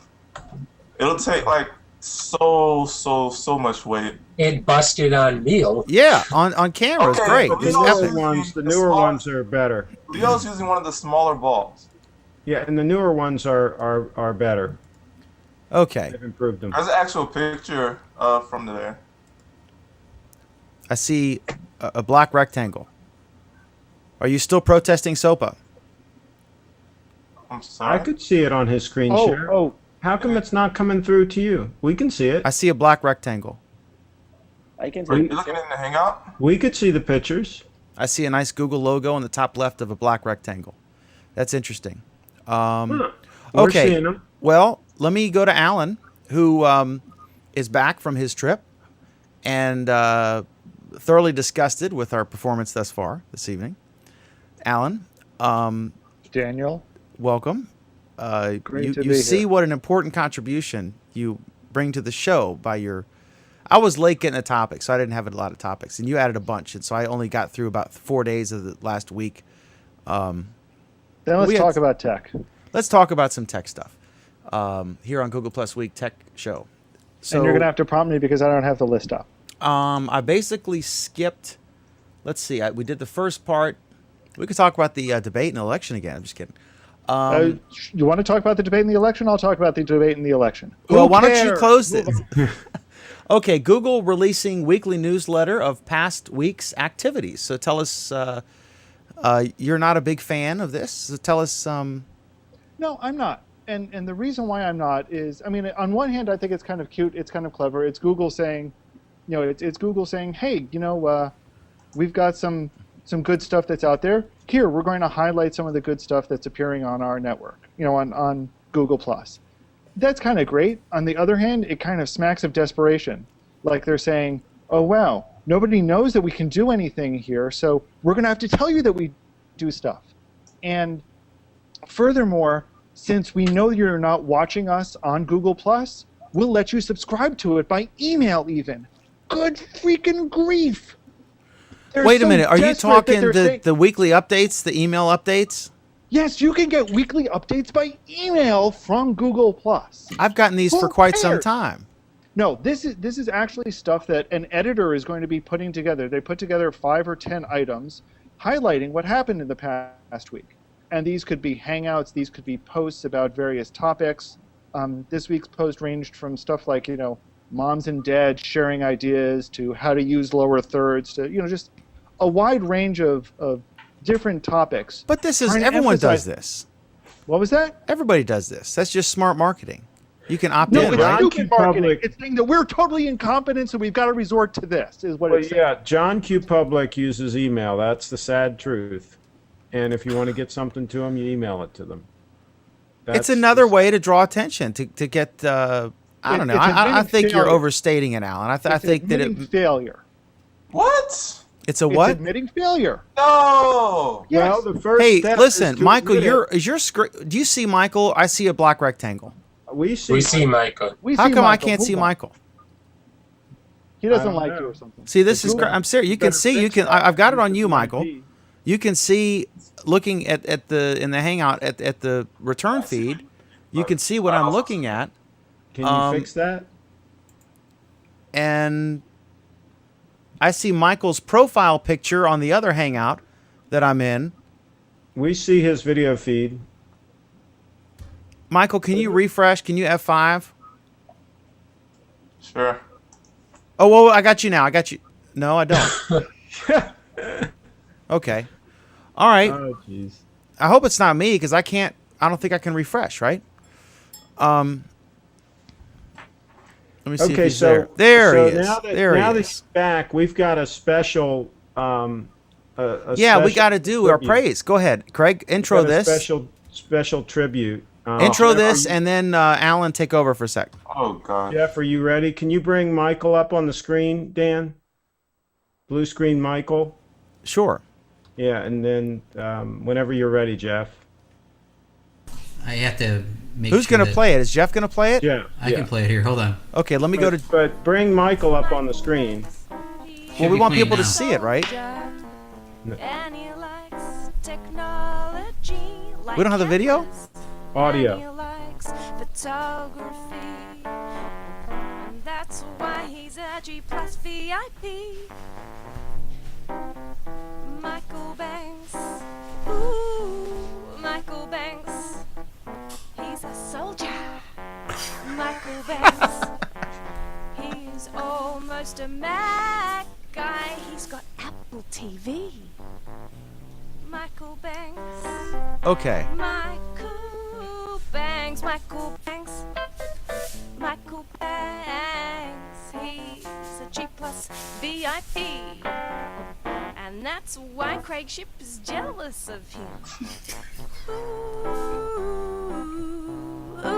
Ooh, Michael Banks. Michael Banks. He's a soldier and likes technology. That's our Michael Banks. There you go, Michael. How come we didn't have the video? So, well, I just got the audio file to Jeff. He was going to download the video, but we didn't really have time. But I want to give you the backstory on that. The backstory is what's interesting. Is we were in a Hangout show, and we somehow decided to do a theme song for Michael. I don't know how that came up. You? And Hannah was trying to hook up her. She just unboxed this keyboard. She just got it, and she unboxed it. She's sitting on the floor, and you can see the video. You could probably put it in the notes or whatever. And we told her how to hook it up to her computer. her Mac, of course, so that she got the audio straight into there. And we gave her 3 minutes to compose this piece. And she composed the whole thing and performed it in the Hangout. And so we captured the video from the Hangout, and then we took the audio and made a little music video out of it. But we just did it all on the fly in the Hangout. So kind of shows you how powerful a Hangout can be. You got to watch the original too to see it all unfold. Powerful in the sense of being able to do something like this, or powerful in the sense of connecting people up together? What do you think? Connecting people up and making something happen. Yeah, on the fly, introducing people that can help each other out. You know, the on the fly, if you will, networking and production. We used to call that networking, right? Yeah, but I mean, think about it. One of the things we did was she recorded a WAV file locally on her computer so that she'd even have higher quality audio, right? And then she uploaded it to SoundCloud, and then I downloaded it and I synced it with the video and uploaded it to YouTube. It's a little over 1 minute long. We did all this in just a couple of minutes in the Hangout, and then everybody could listen to and watch and share the video. But I mean, how would you have done all of this before Google Plus Hangouts? I mean, there are probably ways you would have done it, but not as fast and not as efficiently. And she's in Australia, so like time difference and everything played a factor. Oh, Skype. You can't do that on Skype. What? Sure you can. You can share files on Skype. That was a terrible experience on Skype. People were doing this on Skype for years. I mean, that aspect is not exactly unique. And also, it was a huge difference using that studio mode, because she did the audio portion in studio mode, and it was a huge difference in sound. Yeah, can you get that kind of audio from Skype? That kind of quality? That I actually don't know. I've been told, people have told me no, but at the same time, I know that people have done studio recordings from various studios using Skype. Is the audio in stereo in Skype? I do not know. Okay. And nor do I know if the place, the times that I've seen it or heard of it being done, if they used regular Skype or something special. Sure.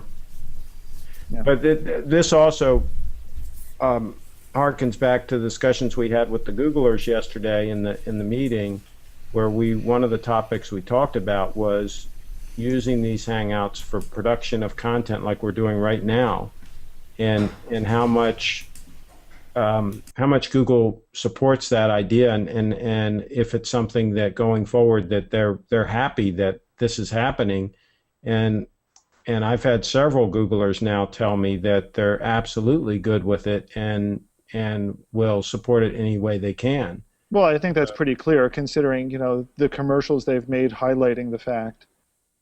The fact that they have been adding specific support for things that do it, and I think a lot of it comes back to we need to be asking for what tools they can make available to us, and I think that's really what somewhere today I posted a comment about how Hangouts are really built on top of three pillars, and those three pillars are the Google developers, the Hangout app developers, and the content developers. And I think all three of them, there's an interdependency between the three of them, which is how we're going about creating these great things. So you see this as a good platform for content creation as well? I think I wouldn't say it is a good platform for content creation. I think it is a developing platform for content creation. It will be a good platform. Right now, it's a mediocre platform. That's really what I meant. Was going forward potentially a good. I don't know if this is something that we've discussed. Dan, did we discuss the USA Today? No, I think it was a fair observation. I was surprised. I'll do the background. I shared, and USA. I was impressed that USA Today Plus one my post because they must have 1 million mentions, right? They're a national newspaper. They had a hangout today with the publisher to discuss the new design, the new circle that they change every day with different, logos and stuff. Topical, sort of like the Google Doodle, I guess. And it was a really good hangout, and he answered a lot of questions live from YouTube and from Google Plus during the show, and questions were, it was a good interactive hangout. And he seems like a really nice guy. And he even mentioned, he said, when they got lampooned by Stephen Colbert, he said that was fantastic. He said it was hysterical. That he said, for us to get 10 minutes on the Colbert Report would never have happened otherwise. And so bring it on. If you want to make fun of us, whatever, at least they're talking about it. But then at one point he was discussing the importance of video, and everybody's trying to do video because all these guys, these big media outlets, have all this content. And what you can do is you can get what we talked earlier about the Washington Post, what they're doing.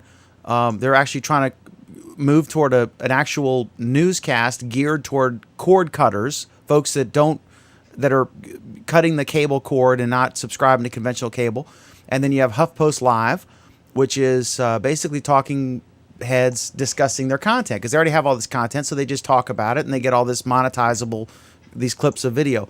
But in the course of exactly, but by the way, Dan, true cord cutters cannot get the internet. A true cord cutter puts up an antenna on their house and gets all their content that way. You can't cut the cord and get the internet. The internet comes in on a cord. Sure you can. But we don't like them because they can't. How can you do that, Alan? Tell me how. On your phone now. We have this thing called wireless internet now. It's this revolutionary Anyway, device. We digress. Anyway, You're digressing worse than I am. Let's get to the point. Okay, so while Craig takes his Ritalin, just kidding, Craig. The thing he said was when they were talking about this video, he made a reference to.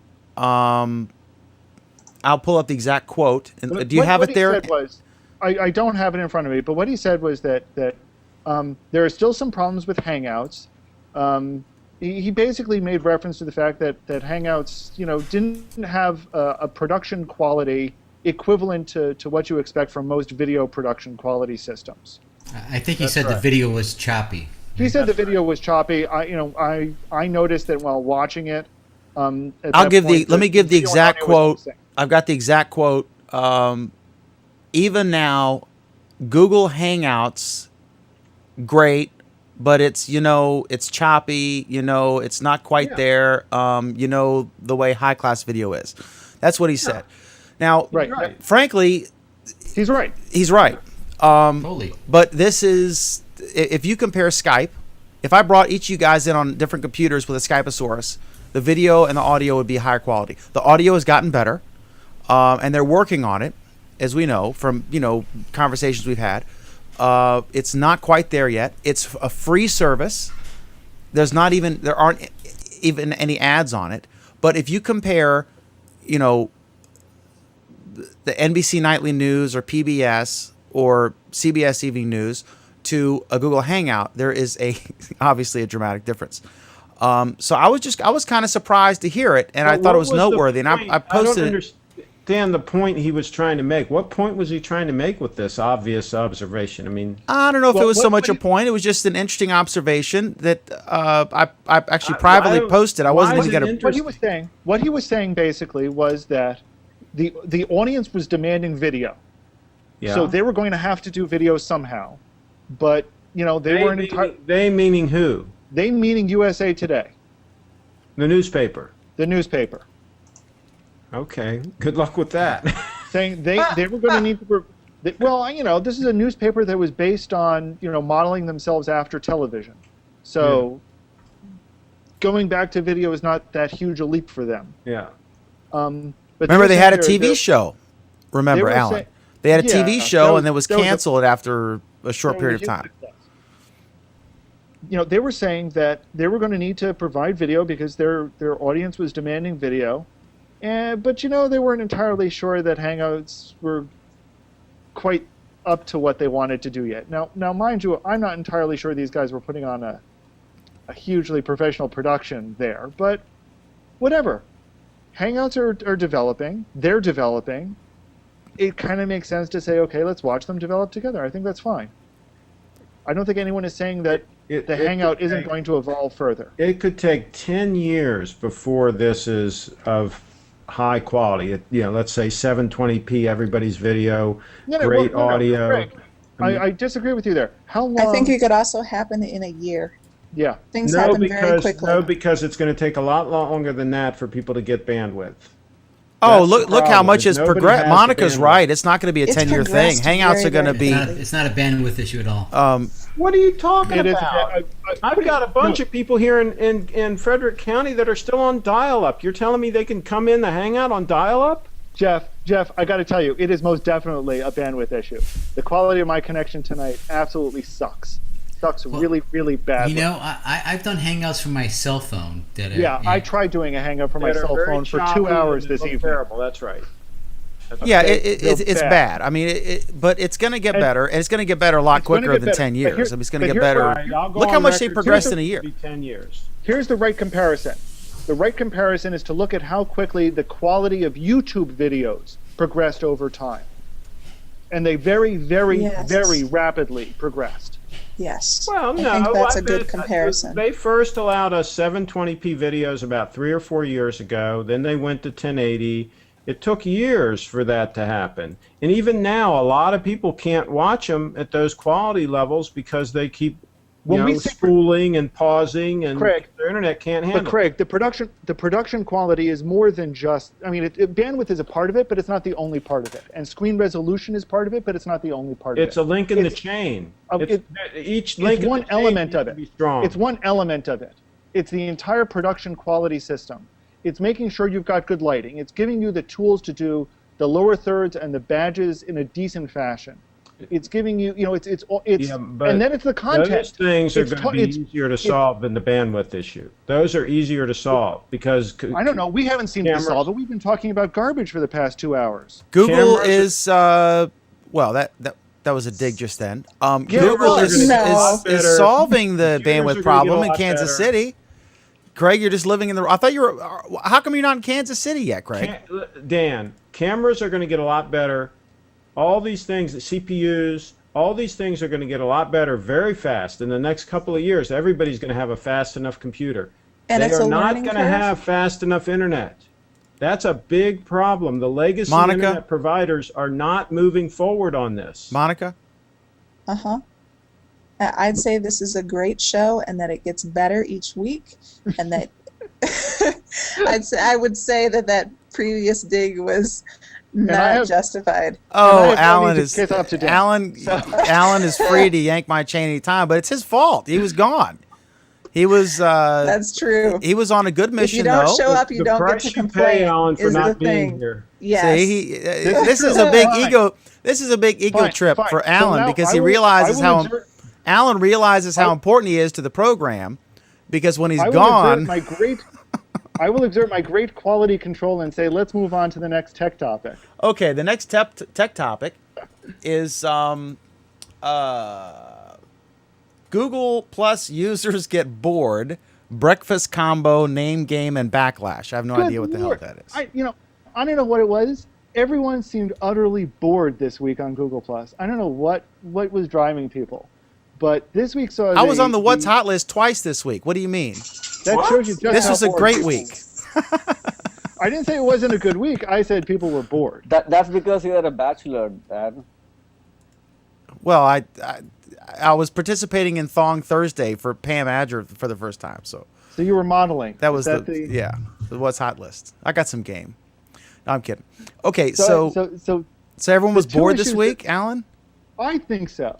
I saw a tremendous number of people playing this text game called Breakfast Combo, which is something of a logic puzzle, something of a clue guessing game. Not to mention, Alan won it once, and Alan also hosted one. Yeah, my hosting did not go so well.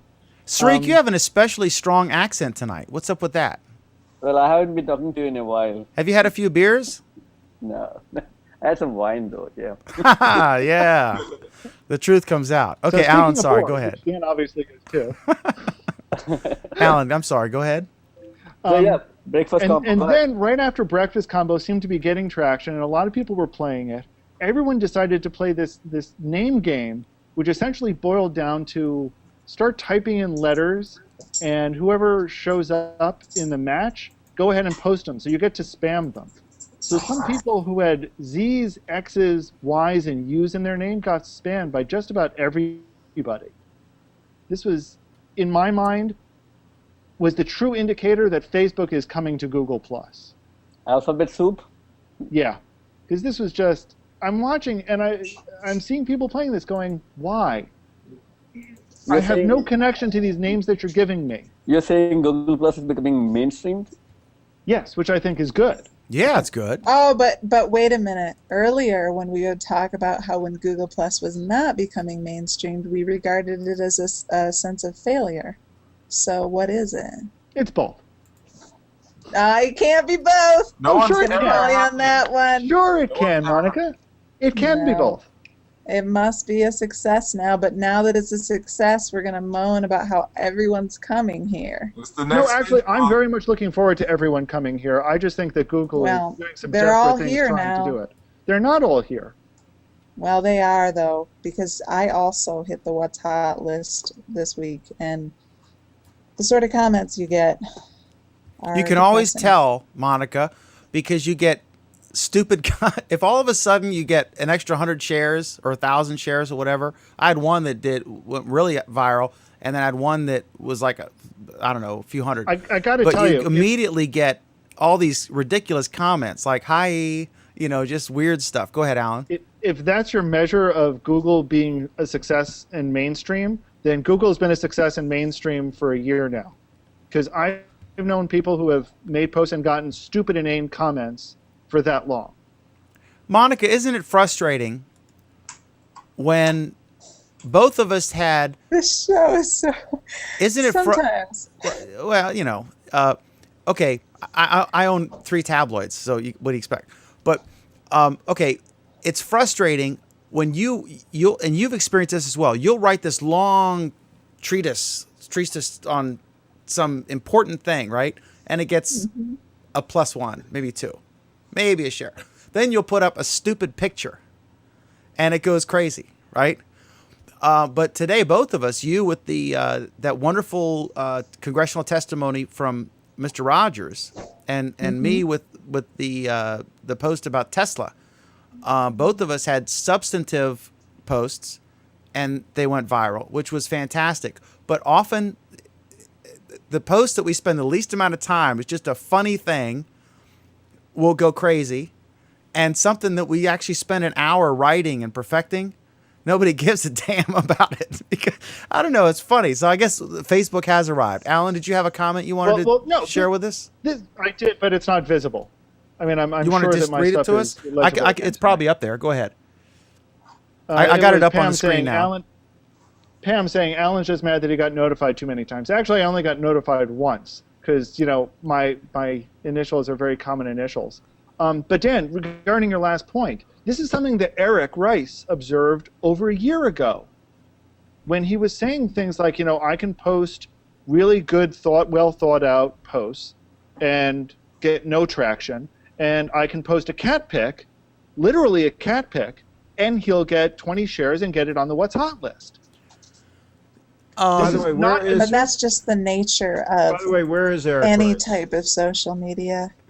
Right, and I'm saying this is not new. This is not If you want a revolutionary. well This is thought the out nature of the medium. post to go viral, the trick is you attach an image to it that people want to share. You attach and then a cat the pic. text Yeah. then the text goes viral with the image, and you'll get some people, like normally half the people, to read it. And so you educate them maybe while getting it 10%. to go viral. Maybe 10% will read it. No, a lot of people will read it because I get a lot of people commenting then, which shows they have read the text. And this is how I educate people, is by slipping it in with a attractive picture. So what happened to Mr. Rice? I haven't seen him around. He's still around. Okay. He's still Yeah, he's still posting. around. He's still their curmudgeon. Okay. Yeah, I'm gonna let me. Will this work or not? This will work. I can I screen just used share. to see him in more Hangouts. I don't see him as often anymore. No, he's moved on to other technologies now, largely. Okay. But All he's right. still around. I'm gonna share. Let me see if this works. Okay, I'm gonna share my screen here, just to show. And it looks awful, but hopefully it'll improve in a sec. Just to show off that you made it to what's on. Is that what you're trying to show us? No, I'm going to show you. I'm going to look at. Yes, he is. Here's a cute kid. This was a great ad from a year ago. 2 shares, 6+1s. I just saw it for the first time. Other people saw it, but other people had seen it. I just hadn't. It was a just a wonderful Google ad. This is the Dear Sophie ad. The Dear Sophie ad. It's awesome. So I had two shares, and this one here, I just shared a video when they auto-tuned the debate, and 150 shares. And then, like, I'm trying to find something that I actually spent time writing. I don't know. The whole thing is, it can be frustrating. And that totally didn't work because now my screen's black, and We can still see you. You're still broadcasting. You'd have to you're still- refresh in order to see yourself. I know it's weird. yeah, it's kind of a hassle. Yeah. All right. We had this comment from Margie, which I'm not even going to try to display at the moment. I can post a cat pic and it will not end up on What's Hot. Images don't matter. There have been posts in What's Hot that have had no images at all. Thoughts on that, Monica? That's true. If something is very compelling, it can get into What's Hot even without having an image. Those are much more rare. How much There was is an one up there algorithm, Monica, recently, do you though. think? And how much is it a mixture of an algorithm that's monitored? Oh, I'd say it's entirely an algorithm. Because otherwise, there's some pages up there that would never make it. If they Huh. were yanking stuff, Yeah, they Google would be yanking does some everything of by those. algorithm. They don't. Yeah, have people it's do anything. entirely algorithm. Okay. Okay, so let's move to Next our next topic. Is Google killing FeedBurner? And where does Google Plus fit in as a replacement? This is a topic made for Alan.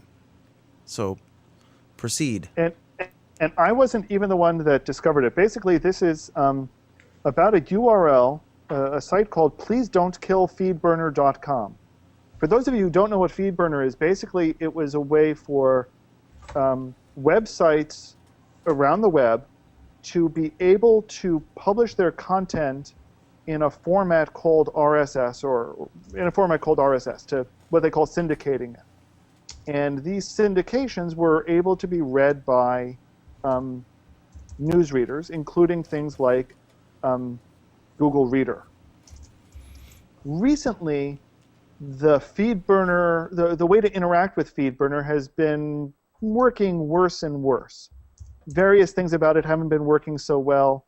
They kind of indicated they were going to be deprecating but not canceling part of it, and then they just kind of stopped talking about FeedBurner altogether. And now it seems like more and more things about FeedBurner have stopped working over time.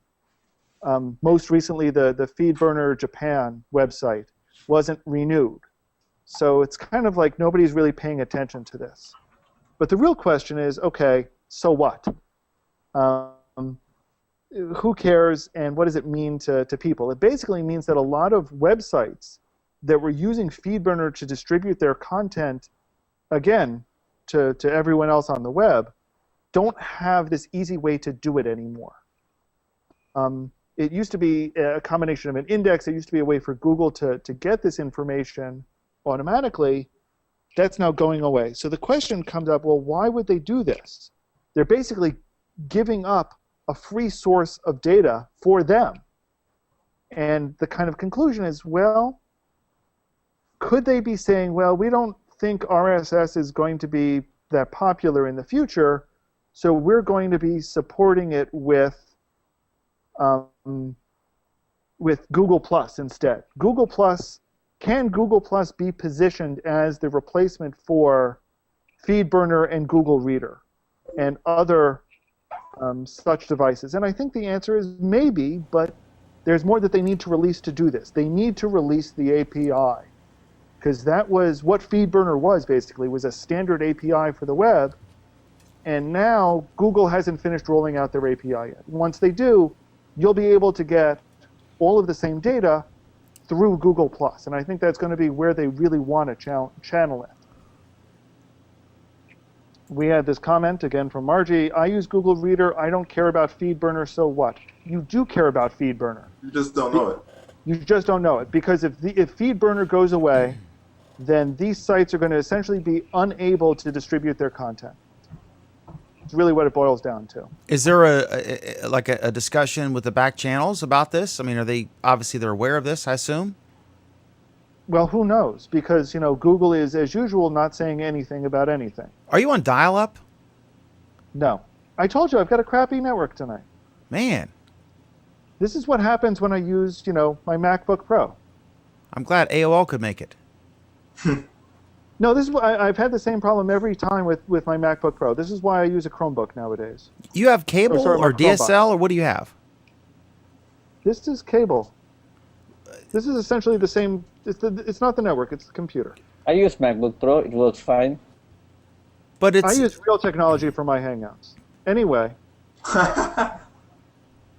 Okay, so FeedBurner is crucial and about to get killed, and we should all get on. See, we need to get Jeff Zayas on to start a group to save FeedBurner. Yeah, there you go. What Google does with it. What'd you say, Michael? We need to wait and see what Google does with it. It's going to be rolled in somewhere, some kind of way. No, but here's the thing, Michael. They're not doing anything with it. They're letting it silently die. That we know. I think They haven't said they're doing anything with it. They haven't said they were there have been APIs disappearing that they haven't said they were closing. Yeah, but that doesn't mean they're going to die. What, you think they're going to magically restore an API that vanished? No, I think they're going to roll it into something else, like maybe Google Plus, maybe something. Well, that's what I said. But the fact is they haven't done so yet. This link is bizarre. And we need the to wait. fonts are bizarre. The pictures of the cats with the... What the hell? Cats. It's all about cats. Come on. Why are cats in everything Alan, you look now? like a MySpace GIF that's been blown up on a movie screen. Yeah, I don't even want to tell you what you look like. You want to know what my resolution... Google right now is telling me, so I still have it here. You're like... Last time I checked, Google was telling me that the resolution that I was sending out was 160 by 40. To give you an idea just I don't how believe bad my it. resolution is. You literally look so pixelated, it's ridiculous. I know. And like I said, you don't want to know what you look like. I don't know. Okay. All right. Well, thank you for that awesome topic, which hopefully I will eventually understand. Okay. I was in Radio Shack today, and I was buying a little RCA to quarter-inch things. And when I went to pay to swipe my card, I noticed that they had a little pop-up table tent sign for Google Wallet. And on the actual thing that you swipe and you put your PIN in for my debit card, they had an ad for Google Wallet with the logo. So I was pretty surprised, pleasantly so, about that. And so I guess we have a couple topics built into this. One is what impact? Are we going to start seeing an impact here? Because I think at this point, still, what I'm hearing is I'm getting ready to turn on Google Wallet just so I can review it, right? And Alan, your signal just got dramatically better. So whatever you just did, take note. I did nothing. It's anyway. Turn on Google Wallet. So anyway, Google Wallet, and they also turned it on for web content. So now you'll be able to for some of these sites that want you to pay 99 cents to view an article or subscribe for a week for $2, whatever. So it's cool. What do you think, Alan?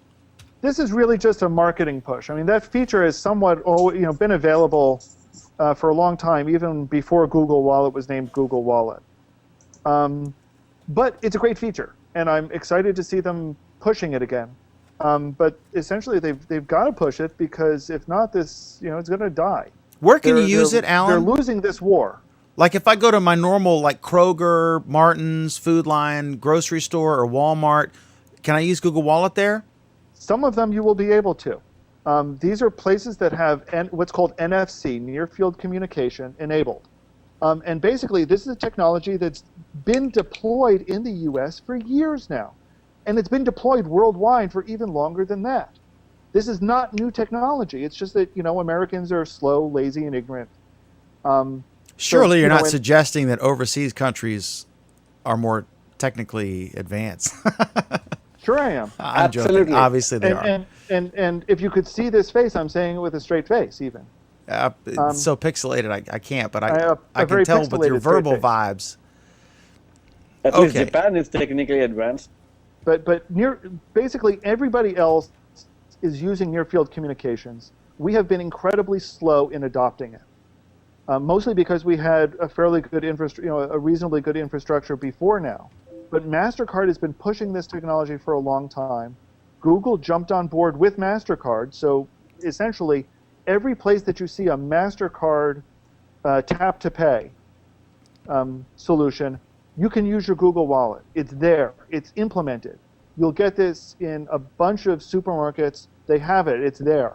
7-Eleven, every store, it's there. It's Radio worth Shack, doing. It's there. It's worth doing for no other reason. If for no other reason, then you'll freak out other people in line. When you take your cell phone, you just wave it at the cashier.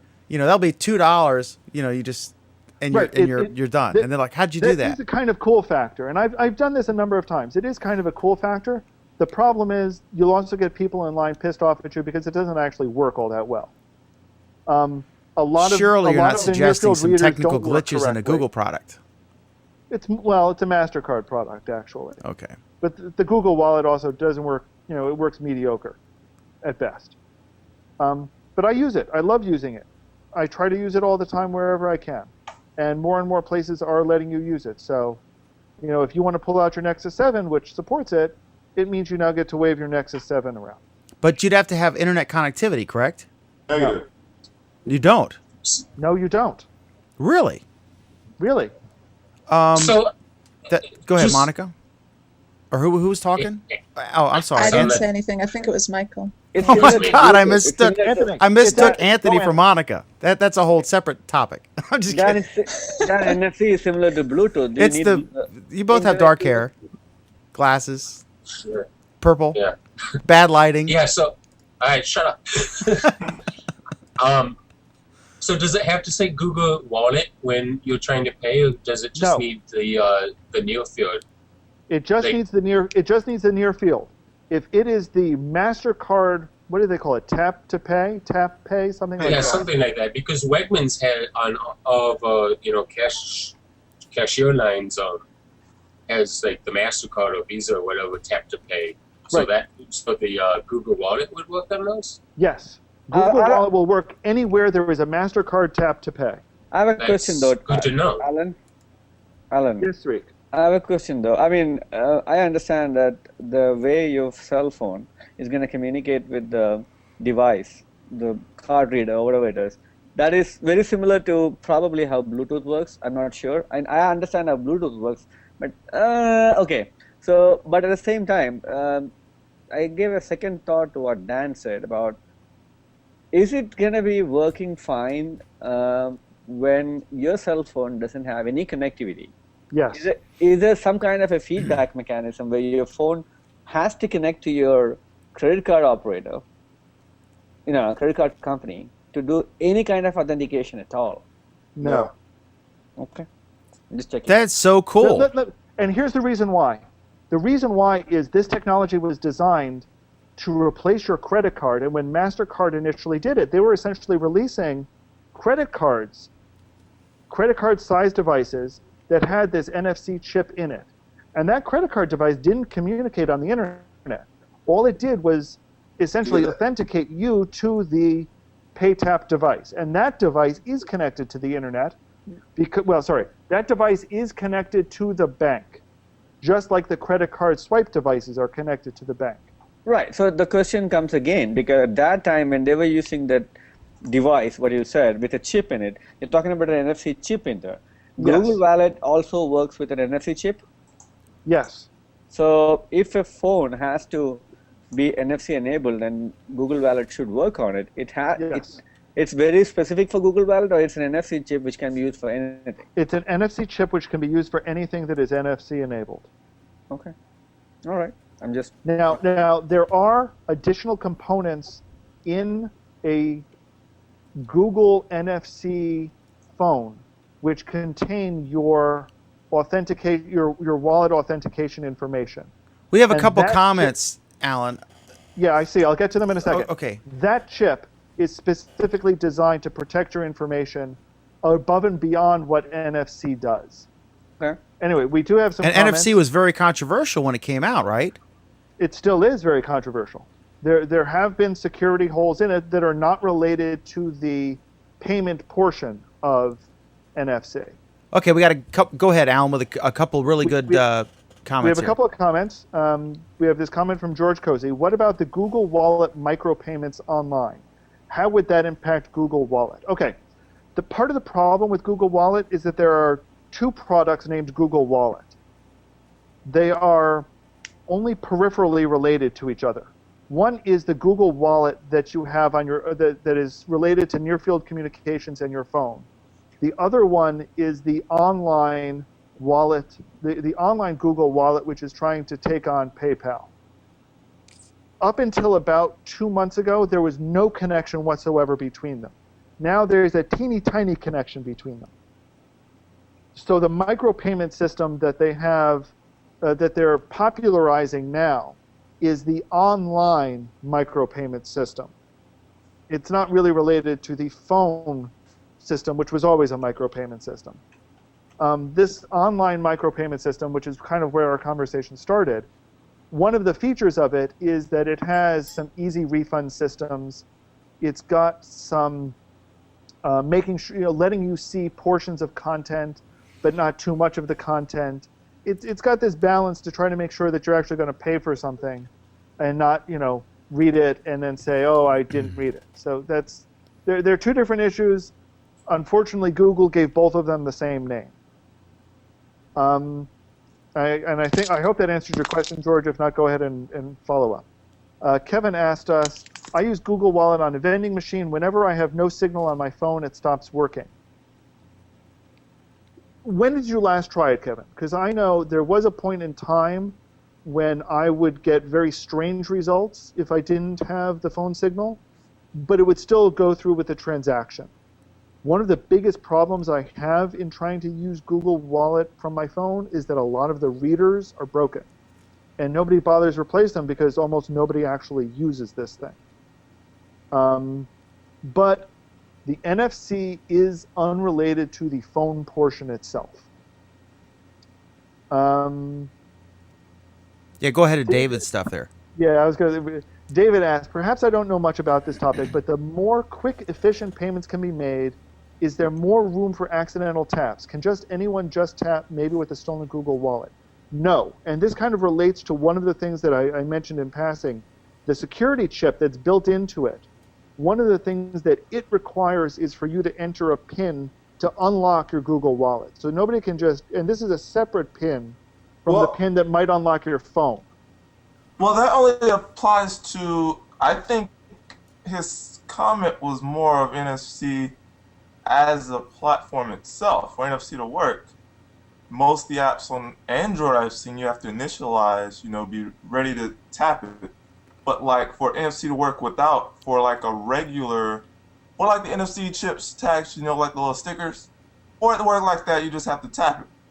You don't have to initialize it like you do on the Google Wallet.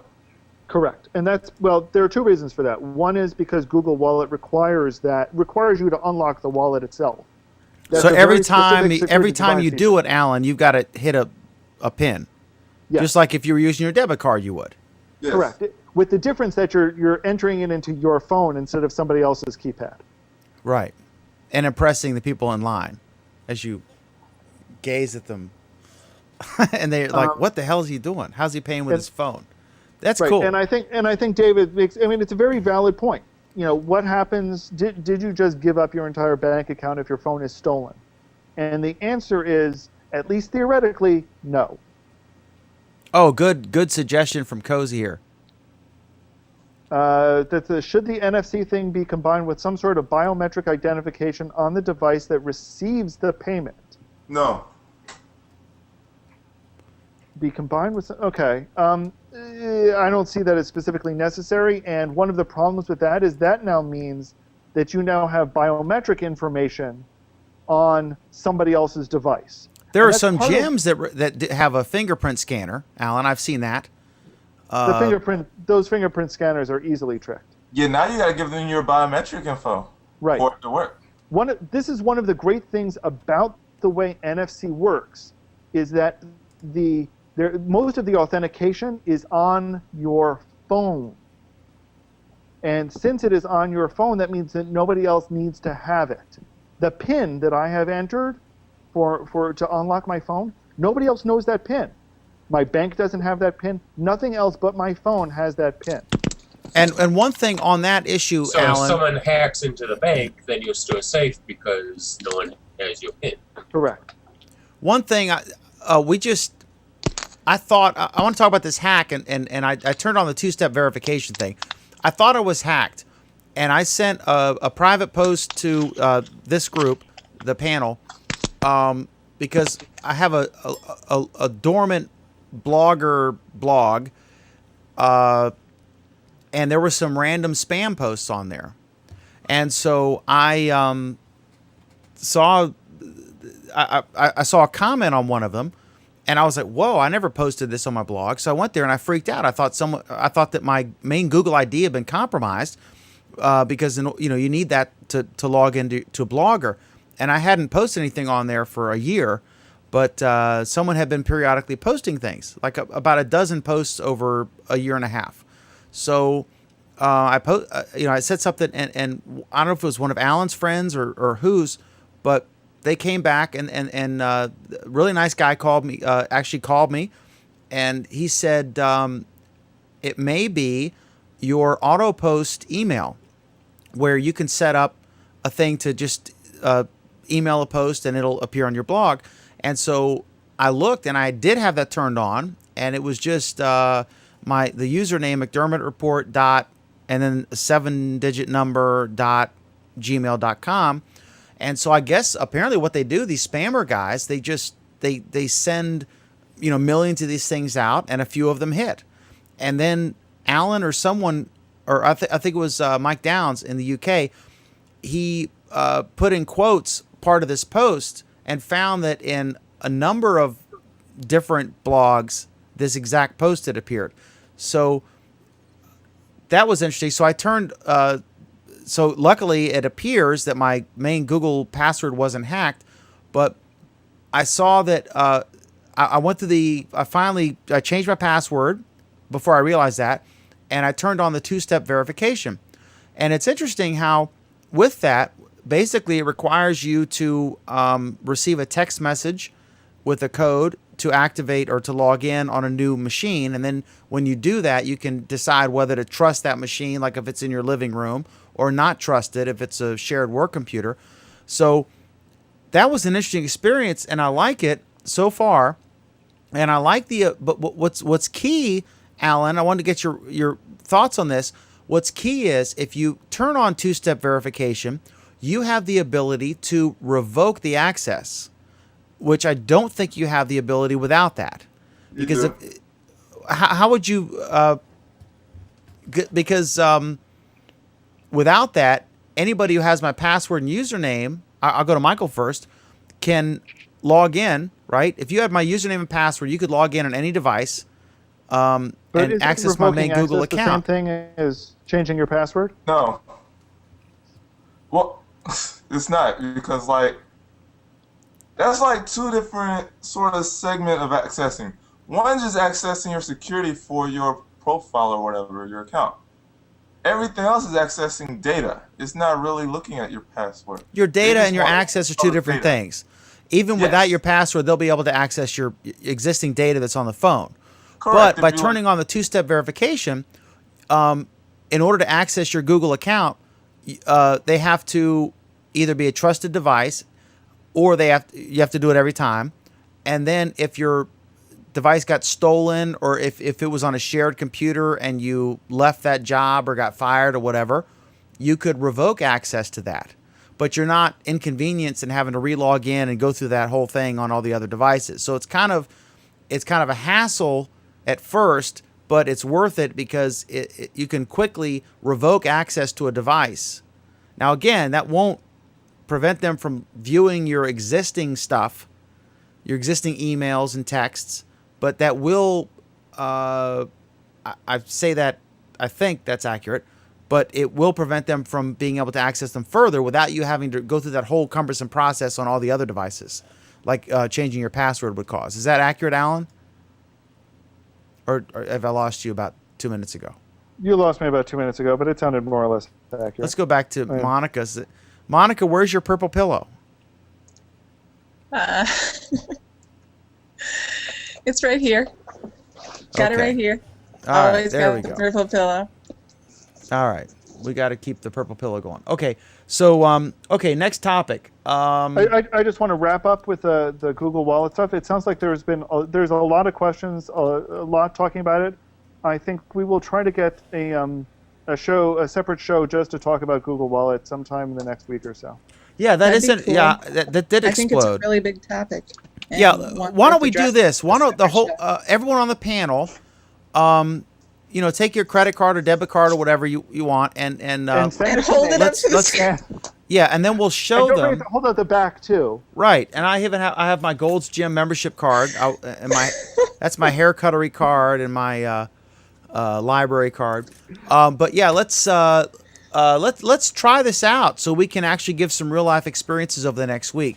Because when I was in Radio Shack today, a division of the Tandy Company, I tried it out, or I saw the thing, and I said I want to try it out. So I think it'd be fun to do, and we'll give some good feedback, because it's interesting, Alan. Of all the topics we talked about tonight, we had the most questions and comments on this one. So I think there is an interest in it, but people are curious, perhaps slightly nervous, and curious because it's the new thing, and largely unaware, as I am, of exactly how it works. So I want to try it out. Alan, final thoughts on this one? Yeah, I think the final thought is we're going to see if we can put together a show sometime during the week where we will just discuss Google Wallet type issues. And because I think this is certainly something that bears talking about. So. Okay, cool. Stay tuned for that. Let's move on. All right. Up next, Samsung profits spar. What is it? Someone's soar. Someone has. There's a comment there that's causing me to not be able to read this. Samsung profits soar on smartphone sales. Say that 5 times fast now. Yeah. Was this Samsung your had topic? Yeah. Okay. Samsung had record profits this quarter. They did amazingly well, mostly on sales of their smartphones. This is despite the fact that they've had some legal expenses also about their smartphones. But people are saying that hey, Samsung actually can make money doing this because they've got some good stuff out there. Okay. Awesome. Was it efficient? This is a news show. That was an efficient topic. That was an efficient topic. Anyway, so the debate. No, I'm just kidding. Rumors of a Galaxy Nexus 2 and Nexus 732 this holiday season. Yeah, there are all sorts of people who are talking about this, mostly based on the fact that somebody found a sales system that is apparently reporting something called the Nexus 2, whatever that is. I think it's a Nexus that has a 2-inch screen, actually, and a 32 meg Nexus 7 tablet. And there are all sorts of rumors flying around about these. Mostly these are going to be devices that are out there to counter Apple's expected launches and to counter what Amazon has done. I don't know. I personally, I'm dubious that we're actually going to see all that much more before Black Friday, but people are saying that this is when they've launched stuff in the past. 2 years we'll from see. now, what is a prediction? Up next, predictions. What is the street price right now? The street price of a 7-inch tablet is $150, $100. $200, right? It'll be 100. 2 years from now, the street price of your typical what consumers are buying 7-inch tablet. You're saying $100? I'm saying 100. Monica, go out on a limb here. The purple tablet, purple pillow returns. I have no idea. Don't have my crystal ball handy. What do you think, Michael? I'm gonna go with the price is right. The price is right, and say $1. $1. I think Actually, they're Michael gonna has an interesting point, but It's They're all gonna about be- subsidization. Yeah, he got what I'm getting at. They're going to be like the cell phone in a way where they're subsidized so that they're free, Yep. and you use all that content With a but- contract. With a contract or what? Because if you make it cheap without an obligation, you're going to get deadbeats who buy it in bulk for nothing with no intention of buying anything, right? So they It can't really make it depends too who's cheap. Selling it. It really depends who's selling it. If a phone company's selling it, they're going to sell it for free. Absolutely, Put that data plan on there. Absolutely. And shut that door so they're free.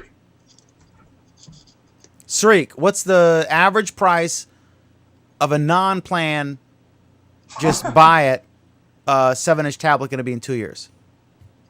$150. $150. Okay. So $1, Low-end tablets. $1 from Michael, $1.50 from Sreek, $100 from Alan. Monica is on the fence. Okay. Companies know how to sustain. It's I not, can't commit yet.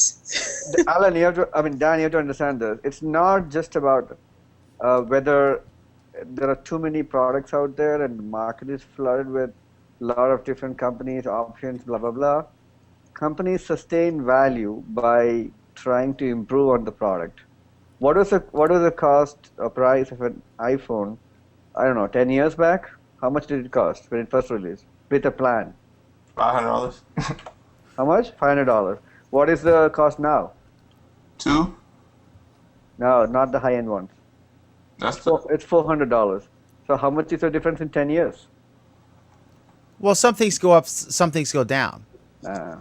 Okay, Well, Sreek, a quick prediction from you, Apple fanboy. Sure. Tell me what your prediction on the much rumored iPad mini 7-inch iPad tablet, 8-inch small iPad. What is the price you're gonna? What's the cheapest price on that? You think the lowest version?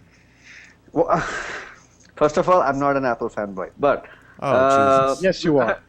Oh my No, God! no. Everything you own, your All jacket is from Android device. Cupertino. I'm a Google fanboy. I like Apple products. I don't like Google hardware. What's the problem here? You can be both a Google and an Apple fanboy. You're an Apple fanboy. You're an Apple No, fanboy. I like Apple. Samsung. I like Apple hardware and Answer the Google question. software. Okay, the question. What's your price I prediction can- on that? I can answer. What is the price of a Nexus 7 right now? 200. $200. The Amazon thing is about a $159. So $200 is pretty much the going rate now for a 7-inch. With the success of Nexus 7, and it's a great product, undoubtedly. I think if Apple is smart, they will target it between 300 and 350. What's the lowest? What's the cheapest iPad now? 5. How much is the touch is the real question.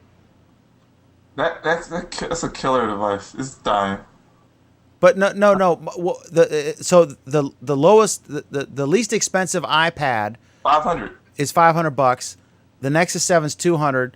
I'm gonna guess 300 is probably what they're gonna do because they got it. They can and will, It's about be two above things. the Android It's- devices. It's about two things. They already know that the Nexus 7 is a big hit. They have a huge competitor already in the market, right? So they have to undercut Nexus 7 a little bit, but they still have to kind of project that they are a premium brand, which I don't really believe in. But They are. There's no so- denying. I went to Walmart and I was excited to see They had 6 or 7 Nexus 7s available for sale. That was great. But I love my Nexus 7. I brag about it all the time. In fact, when I was in Radio Shack, I was talking about the Nexus 7. The guy said he had it on layaway and that he bought a case and actually went. I said, I'll be back, because I was parked by the grocery store. I walked back to my car and I drove back just to show him my case that I bought and show him my Nexus 7, right? So I'm a big fan. But there's no denying that when you go into Walmart and you look at that display of the iPad, that Retina display is just mind-boggling. I mean, I'm not, I despise Apple, but there's no denying that they got game. I mean, their products are very well done. There's no denying that. Even I'm the biggest Google fanboy, and I despise Apple. I will not deny that Apple's products are very well built, Your position is by absolutely slave the same as labor. mine. And that their slaves produce fantastic products. I just can't afford them. Where is Nexus 7 made? It's made in Detroit, I think. Okay, next topic. Next topic, Alan. That you're a Republican politician. Am I wrong? See, you're just being argumentative, because your country's about to be dethroned as the second largest country by Facebook. You made a statement that Apple is using slaves in China. I was being facetious, and obviously. Where is Nexus 7 made? In the United States. It's made in the United States somewhere. Are you sure? Yeah, I just looked it up. Is it really? Yeah. Are you serious? Is it really? That's shocking. Are you serious? Possible. Are you full of crap or what? Is this The Onion? Did you read The Onion? Well, I didn't look. No way. That is your lucky day. It would be, yeah. But no, seriously. See, Sarik is just upset because his country is about to be dethroned as the second largest country in the world, most populous country, by Facebook, of all people. Oh, yeah. The Facebook people are about to replace India as the second most populous country. Unbelievable. Okay. All right. Moving right along before I think I've offended all technological and ethnic groups. Yeah, hold on real quick. It says it's etched on the device, designed and manufactured in the United States. So it's on the device, it says that. I knew that was true for the Q. I didn't know that was true for the 7. Which is a great thing. I don't know if I believe that, because I can't imagine they wouldn't have touted it. And see what Well, it says. if you read it on the internet, it's true. So, we get a little punchy at the end. How come Nexus 7, it says Nexus 7 cost Google $152 to make. Is that how much it cost Google to make it in the US? Can't believe it. Okay, Anyway. while we speculate about that, LG and Alan, LG and perhaps LG others and Alan. may have a Nexus phone this November. Do tell, Alan, while I... Yeah, this is another one of We'll those be right rumors back. that are flying around saying that the next Nexus phone that will be coming out will be from LG. Oh, God. It will, it will have. Everyone keeps saying the next version of Android, although it's not clear if that's going to be a Increment or major. Yeah, if that's going to be a minor or even a sub-minor revision. I'm personally guessing that it's just going to be Jelly Bean with a couple of additional Jelly APIs. Bean S. Jelly Bean S. They've done this in the past. That an existing version has gotten some new features added to it in later releases, and Lord knows Jelly Bean is desperate for releases. So it's apparently possible that LG is going to be releasing something in time for November. I'm once again dubious that the timing is going to work out, but we'll see. But the interesting part of this also is that other manufacturers may also be releasing Nexus devices this year. So we could have a small fleet of Nexus phones and tablets out by a bunch of different manufacturers. And if they're all really Nexus devices and Google is really going to be backing them, that will be really interesting to see just how it works out. Potentially, hopefully good, but we'll see. Now, Anthony, you said you expressed some concern about LG. What are your thoughts there? I'm not sure I've ever seen a top of the line LG Android device. So I don't know if this is because Google just wants all the major manufacturers, which LG is of course a major manufacturer of Android devices. I'm not sure if this is because Google just wants all the major Android manufacturers to get a piece of the Nexus pie, or if they feel that LG can make a very good device. On the flip side, the positive of this would be that when Nexus device manufacturers are picked, that they get a lot of hands-on experience with Google directly. So maybe it wouldn't be a bad thing because they'd be working hand in hand with Google, but yeah, I have some concerns about LG making a Nexus device. They don't have a good track record. Exactly. No, I can believe that. Mind you, I didn't actually know that LG was still making phones, to be perfectly honest. One a year. And before LG started making smartphones, I actually LG was my preferred manufacturer of flip phones, but I don't think that they hold a candle to the previous phones. Yeah. We had a couple of comments that I want to touch on quickly. Linda says, Nexus phone, hell yeah, depending on what service I can use it on, of course. My guess is that it's going to be one of the generic unlocked phones, and you probably won't be seeing a Nexus phone on Verizon ever again. Just a guess, considering how badly they botched it last time. George Cozy, is Nexus becoming a franchise? That's an interesting question. Yes. Okay. Michael says yes. Anthony? I think that would be good if the Nexus became a franchise, kind of like Droid is a franchise for Verizon. I think that it'd be, I don't know, to compare to Lexus. Nexus would be like the Nexus of I'm Android devices. I'm trying to hold back from making a Nexus Lexus lawyer joke, but yeah, what was it? I think it's an interesting question. I think one of the really good things about this is that Google will actually end up doing what they said they wanted to do, 5 years ago with the Nexus line, and that's changed the way that phones are sold.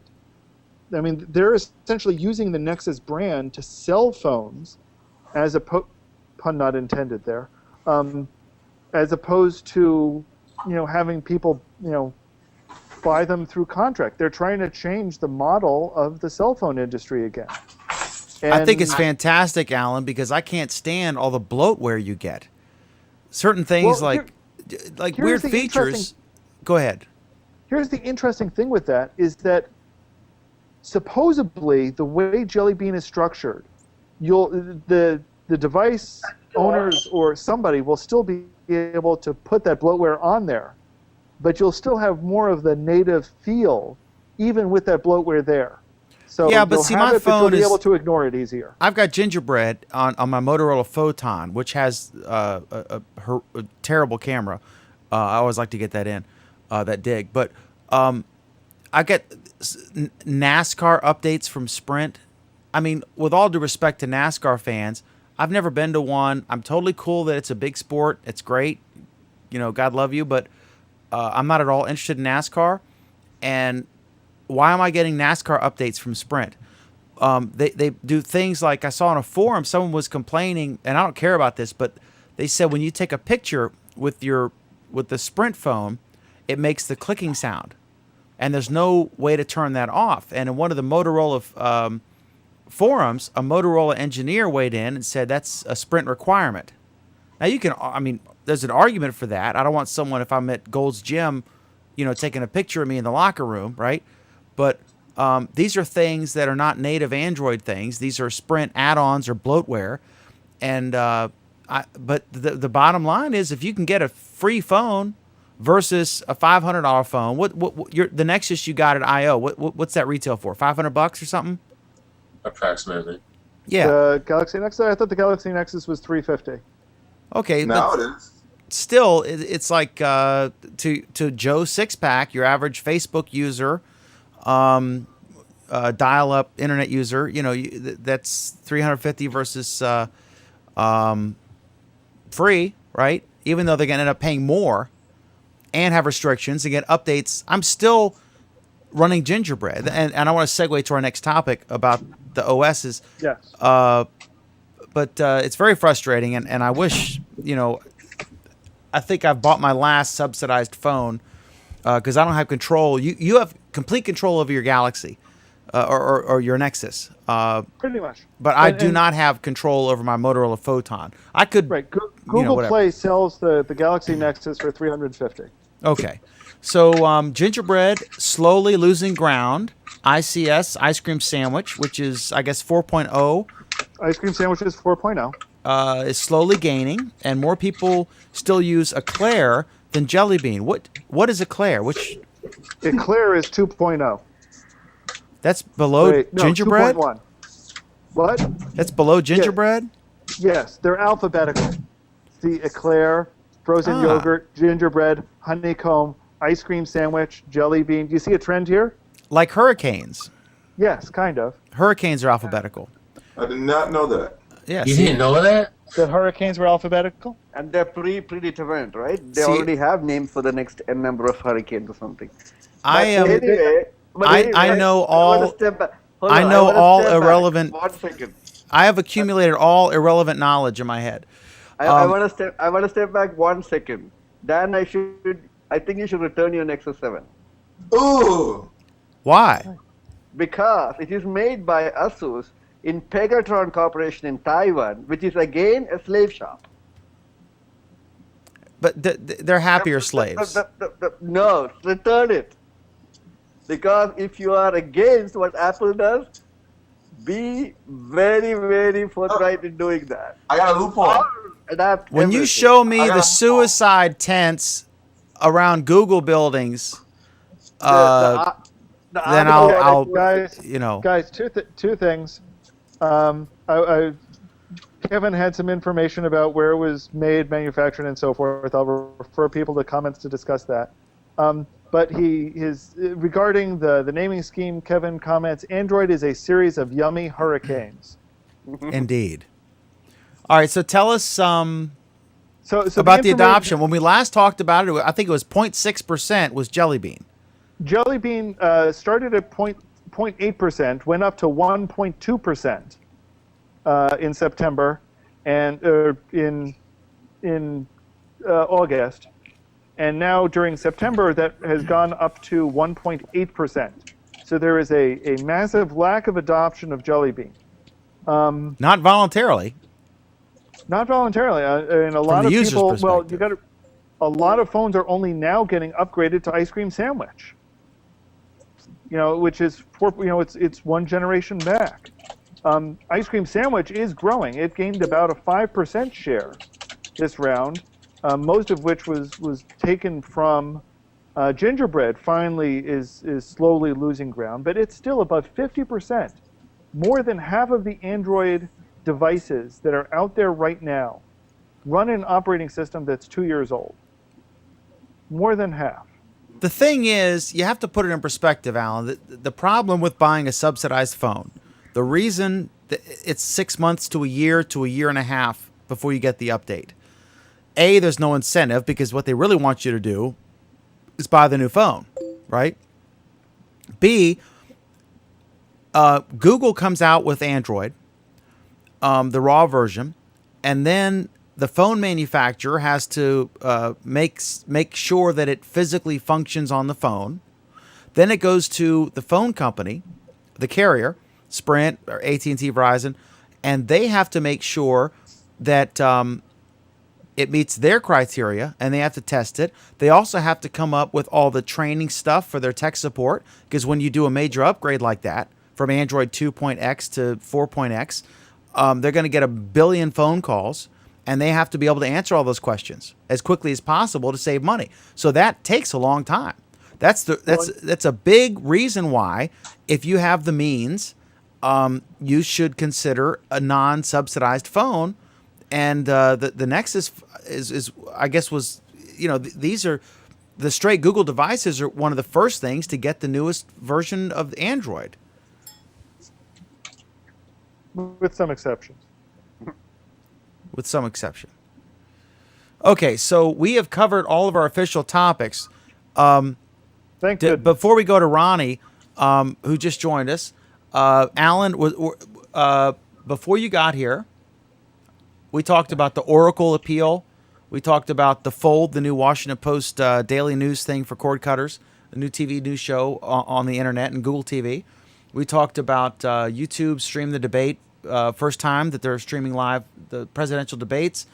25% of admissions officers at U.S. colleges use Facebook and Google to vet prospective students. We talked about Big Bird, and we talked about how you can use Google Plus to advocate for local causes. I don't know if you wanted to weigh in on any of those things. Absolutely not. I was just being polite, asking, I don't want you to feel left out. You obviously didn't see the comments that I was posting on YouTube. Yeah, during very some of those segments. sullen, depressing, negative. Did you say anything about the Big Bird? I did not say anything about Big Bird. Good Lord, there is no way I would say anything about Big Bird. I'm not suicidal. You're pretty tall, though, Alan. It's interesting. You should go to Wikipedia and look up Big Bird. The same guy who created it in the late 60s. He was a puppeteer, met Jim Henson. Jim Henson said, hey, we need to talk about Sesame Street. And the guy didn't realize he was saying, like, I want to hire you for Sesame Street. And he's like, oh, okay, yeah, we'll talk about this sometime. And then, like, it was years later that he ran into Jim Henson again. And he said, we need to talk about Sesame Street. And then they had a conversation. And he ended up hiring him. And he did, I think he did, I don't know if he did Oscar or The Grouch or whatever, but he does Big Bird. He still does it. He's like 70. And it's an interesting story about the guy who actually is Big Bird. And I learned in reading this, the gender of Big Bird. Big Bird's, I wasn't sure, It was like Pat from Saturday Night Live decades ago. But Big Bird is a male. But anyway, it's a good read. And Big Bird represents the child watching. Big Bird makes the mistakes the kid would make and learns the lessons, is lovable and flawed in the same way that Harry Potter was such an endearing character to kids because he wasn't a straight A student. He was a C student, and he was, through events out of his control, thrust into this prominent role and made mistakes along the way. So he was a flawed character, and you could identify with him more than some stellar prince type guy. So that's sort of the role of Big Bird. It's a really fascinating thing. So I would, since this is in the news and everyone's interested in it and Googling it, and it was the big Twitter thing, it's actually an interesting read to do some research on Wikipedia and other places and look about the history of Big Bird and exactly what that means and why they created that character. It's fascinating. I've never heard a comparison of Big Bird and Harry Potter together. Well, you now you have. And I'm impressed, Dan, that you have such eloquent things to say about Big Bird. That's impressive. Indeed. Sarik and I both look up to Big Bird because we're so short. Now, Dan, actually, what I'm surprised about is that you didn't bring up the time that Big Bird appeared on the West Wing. Oh, I forgot. That's right. I remember that episode. Yeah. That was, of course, Big Bird's most famous appearance. Role, yes. Oh, pixelated one. Oh, Dark Man. Yes. You actually look worse than Anthony.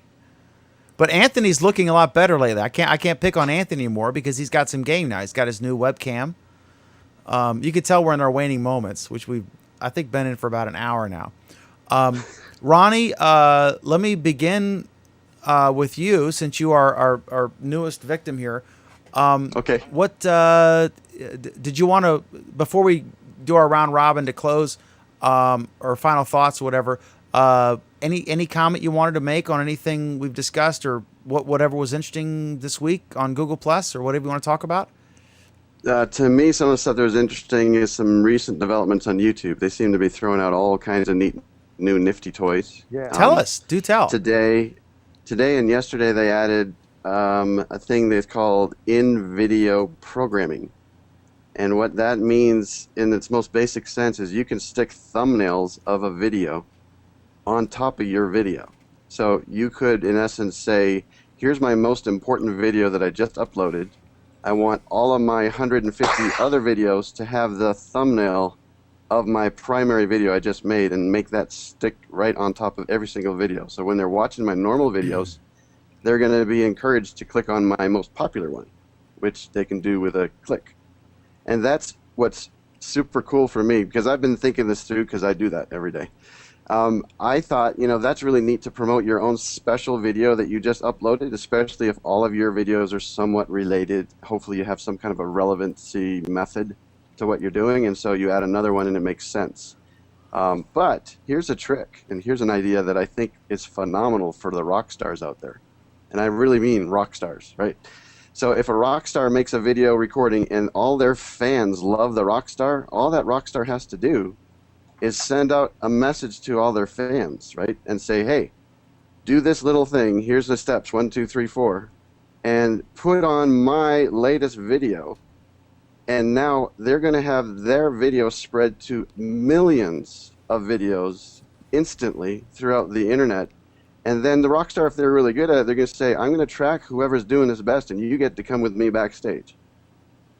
Something like that. Clever. That's a very clever approach. When I first saw this, Ronnie, my first reaction is, those advertisements that some TV stations put up, occupying the lower, lower half or so of the screen, where suddenly you'll have this commercial bounce up from the bottom, and some character from a show that they're advertising will be dancing around the screen, and then it'll drop back down. This seemed like the same sort of thing to me, except they're limiting it to a single square.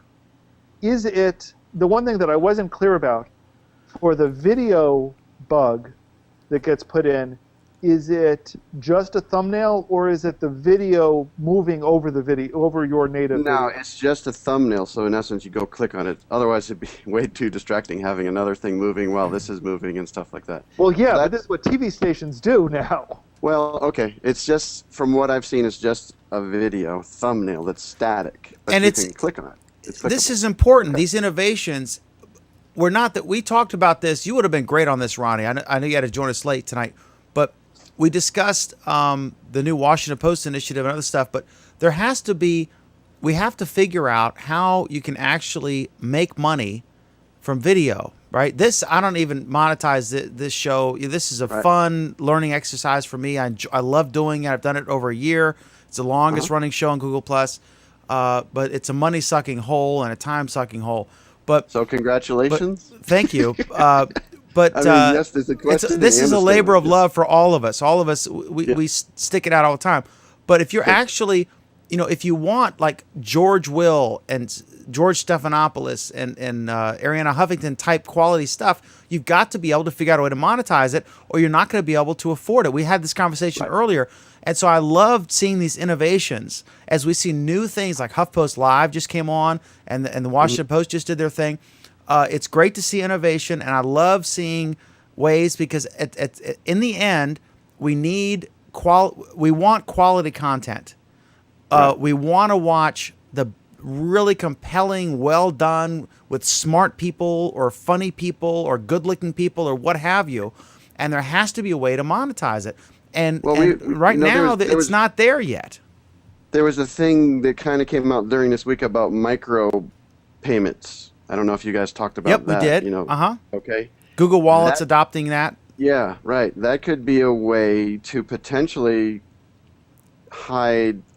In other words, you could talk about the coolness of something and have that cool factor thing be hidden below a 25-cent. Put in your quarter, hit the button, and then you get to see the rest of it. Because people will pay for good stuff. That's an interesting idea. People will pay for good stuff. Alan, you'd pay to watch the Super Bowl. No, I wouldn't.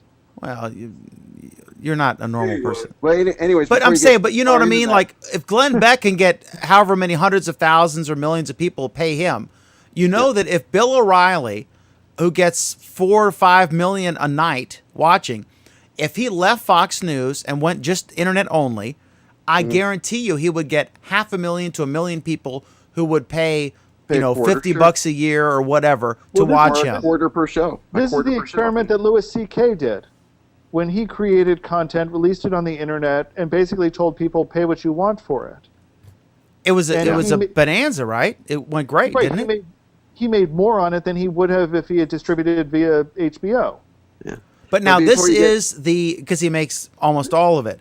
But this is the haves. I mean, these are celebrities, right? Right, If this is you the top- did the but- same thing, you would not have the same reaction, nor would I, nor would Ronnie. But again, this is where YouTube is going. YouTube is pushing people who are coming up with these ideas and are encouraging them to do this and to make money on YouTube itself. Go Well, ahead, yeah, Ronnie. Think of it this way.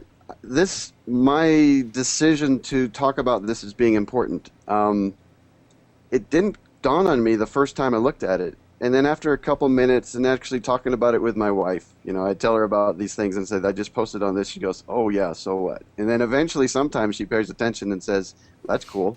And while I was saying it, I thought to myself, let's say I'm a real I'm Lady Gaga, okay? And I'm not really Lady Gaga. I'm the person behind Lady Gaga that's actually promoting Lady Gaga. I'm the promoter. If I know that there's hundreds of thousands of fans out there that would love to have this new clip and stick it on their videos and then tell them, hey guys, put the word out and we're going to watch, and whoever brings in the most traffic to us gets a backstage pass. I mean, that to me is an amazing way to promote this new tool they just threw out there. Let me ask you a question. Do the analytics give that kind of feedback? I don't know. This is so brand new. I don't know. Okay. I believe there is an analytics level that allows you to see where the views came from. And so I just don't know because in essence, this is like an embed, except I'm not sure if it's an embed. And this just came out yesterday. So yeah, we don't know how they're actually implementing it. But yeah, that would be interesting to see it because I think that's a very good idea. But either way, you could potentially just throw out the idea, and I'm not saying just a rock star. Let's say you're Obama or you're Romney, right? And you're saying, look, we need to save the world. You got to vote for me. So stick my little thumbnail video on all of your videos from now until election time, because that's going to get more people to watch us, and it costs us less to do our campaign.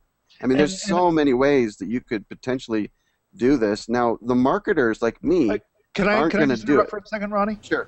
I just want to clarify one point. Yeah.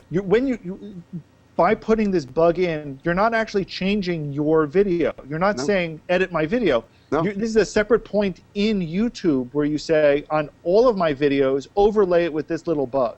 Bingo. And Yeah. I can change that later easily, You can quickly. change it at any time. You can say, I'm going to do it for 2 days and then turn it off.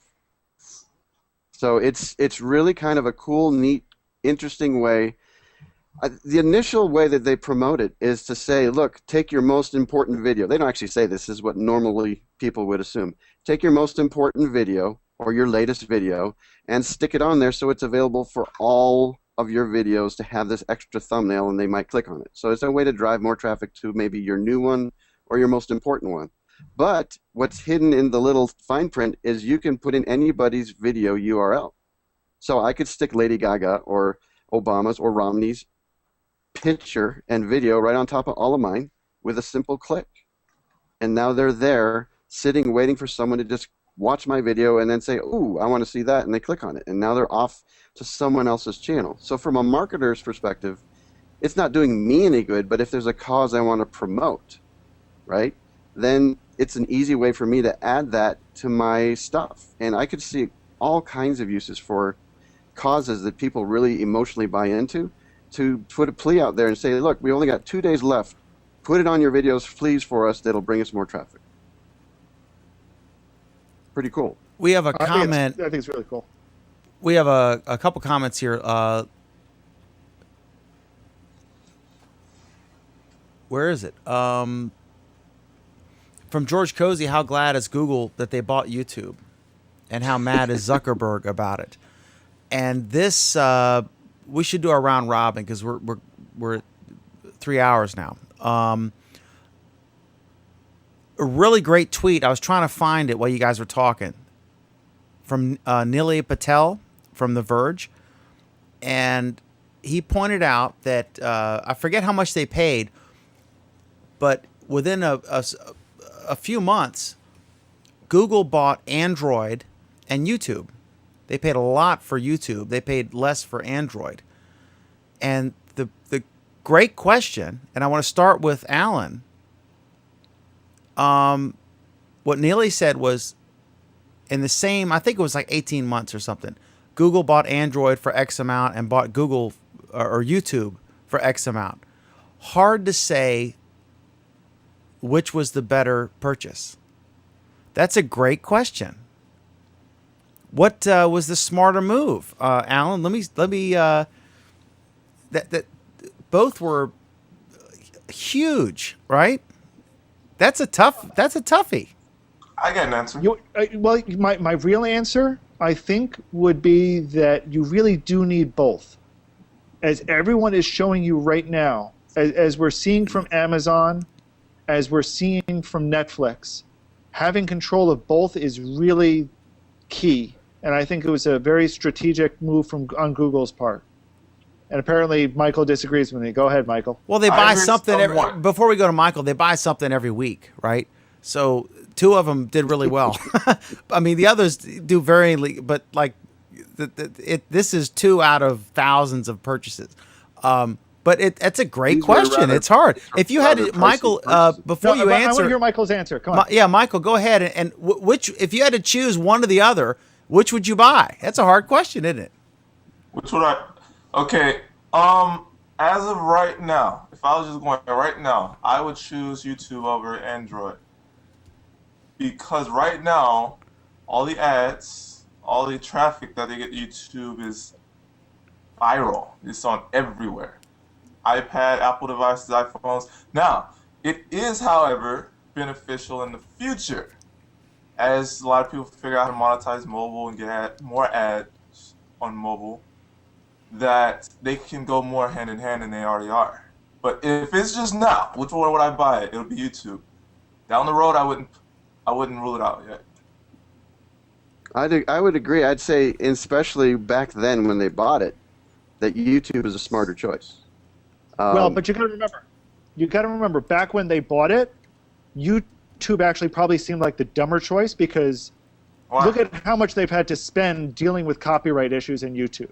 The $1 billion lawsuit from Vivendi, Universal, whatever, right? But look at how much video is the future, and it's pretty obvious to everyone at this point. Right. But so are phones. The future. I know. Mobile Android is is now down the road. You know. So when they figure out the magic potion of how to make payments on your phone, then everybody's going to be saying mobile's the smartest thing in the world. But it does include video now, and your crystal ball. I mean, they're having to guess what the future is, and I think they did a pretty good job with video, don't you? Yeah. Okay, I'm gonna go ahead, Sarik. I don't think it's an apples to apples comparison. See, it's all about Apple with you. Again, no, why the hell I come back to Apple? But again, what I'm saying is, in the end, they bought both, right? So I mean, it was a pretty good, damn good decision. But here's the thing: I believe from YouTube's potential perspective, Google hasn't even realized, say, 15 to 20% of what potentially YouTube can achieve. It's still in its infancy. Yeah, let me throw something in just for a second. This thing with YouTube that most people don't realize, what we're doing right now is powered by YouTube. These Hangouts are because of YouTube, because of the massive capability that YouTube brings to Google. Not just Google Plus, but Google. They've got this ability to do. I don't know if I agree with that, Ronnie, because I'm guessing that YouTube, which has historically been really cautious about allowing any new features, I'm guessing this was thrust upon them. This was a teleconferencing system.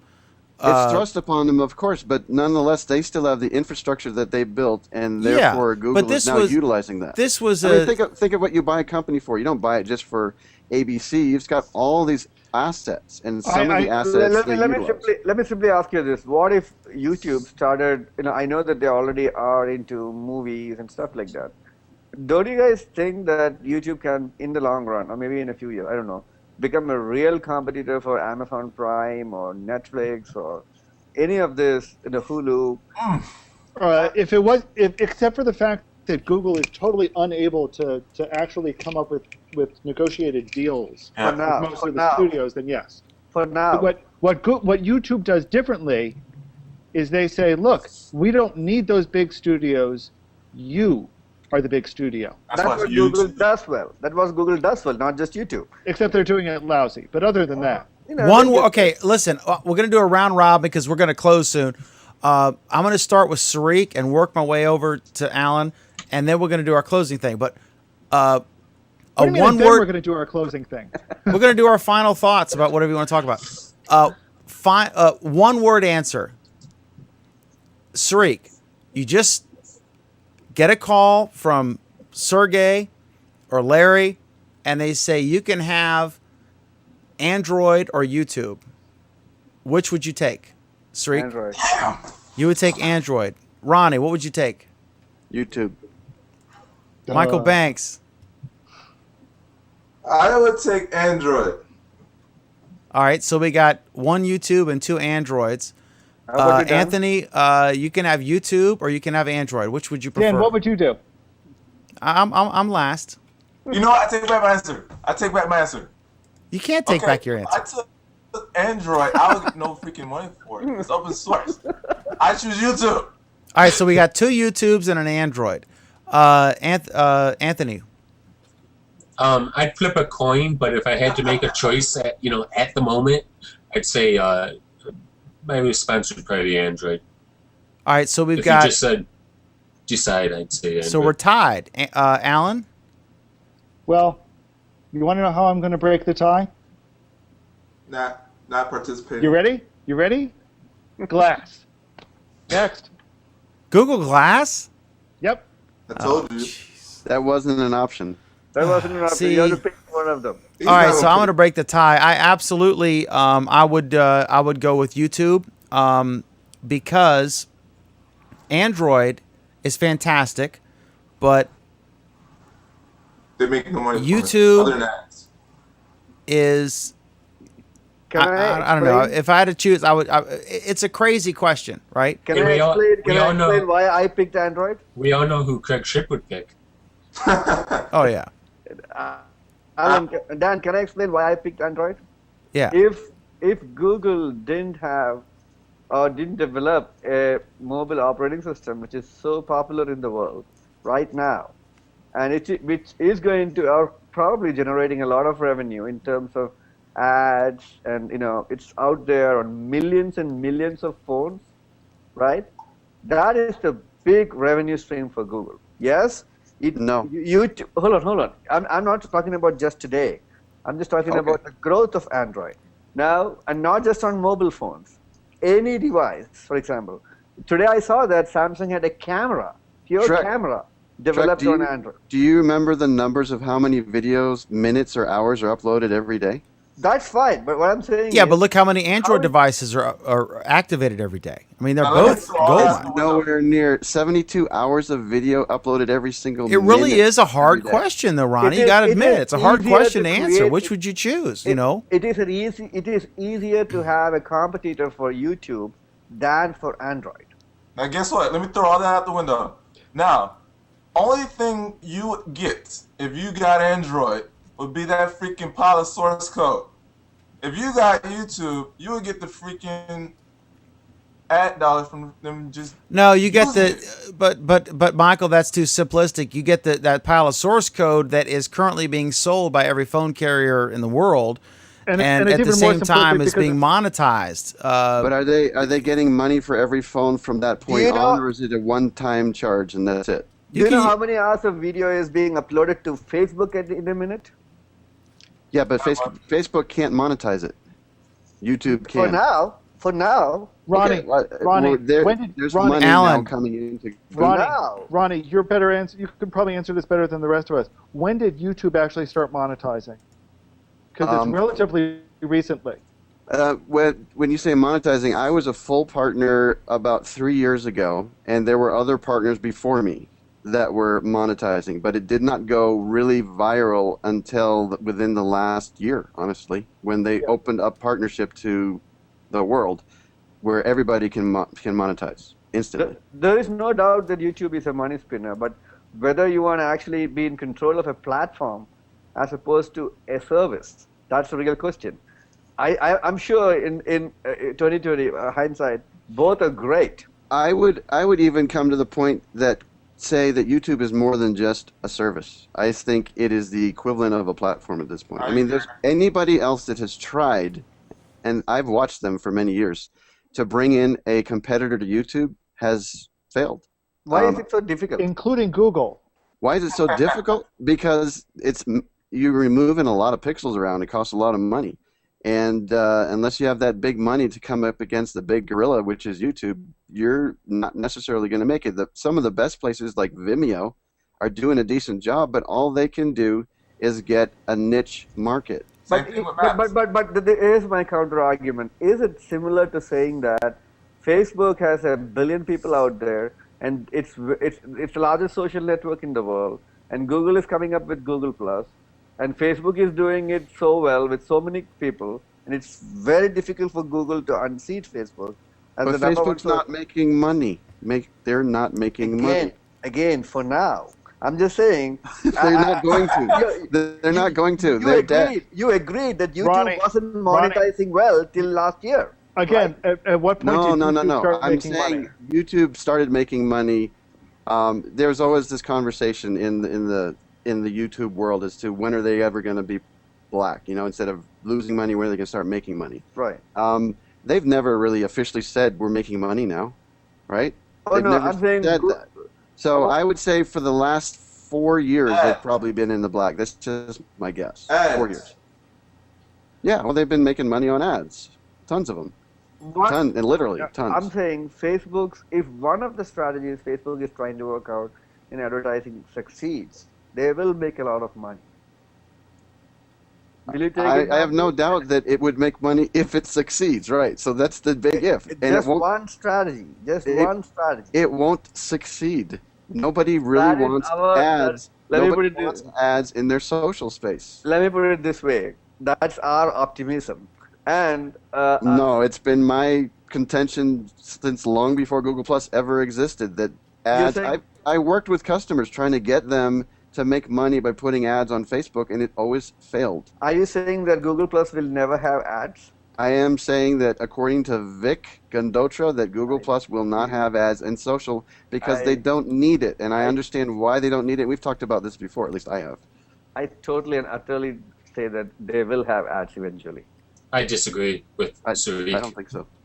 Okay, we got to close because I'm getting warnings that we're going to shut down. Another day.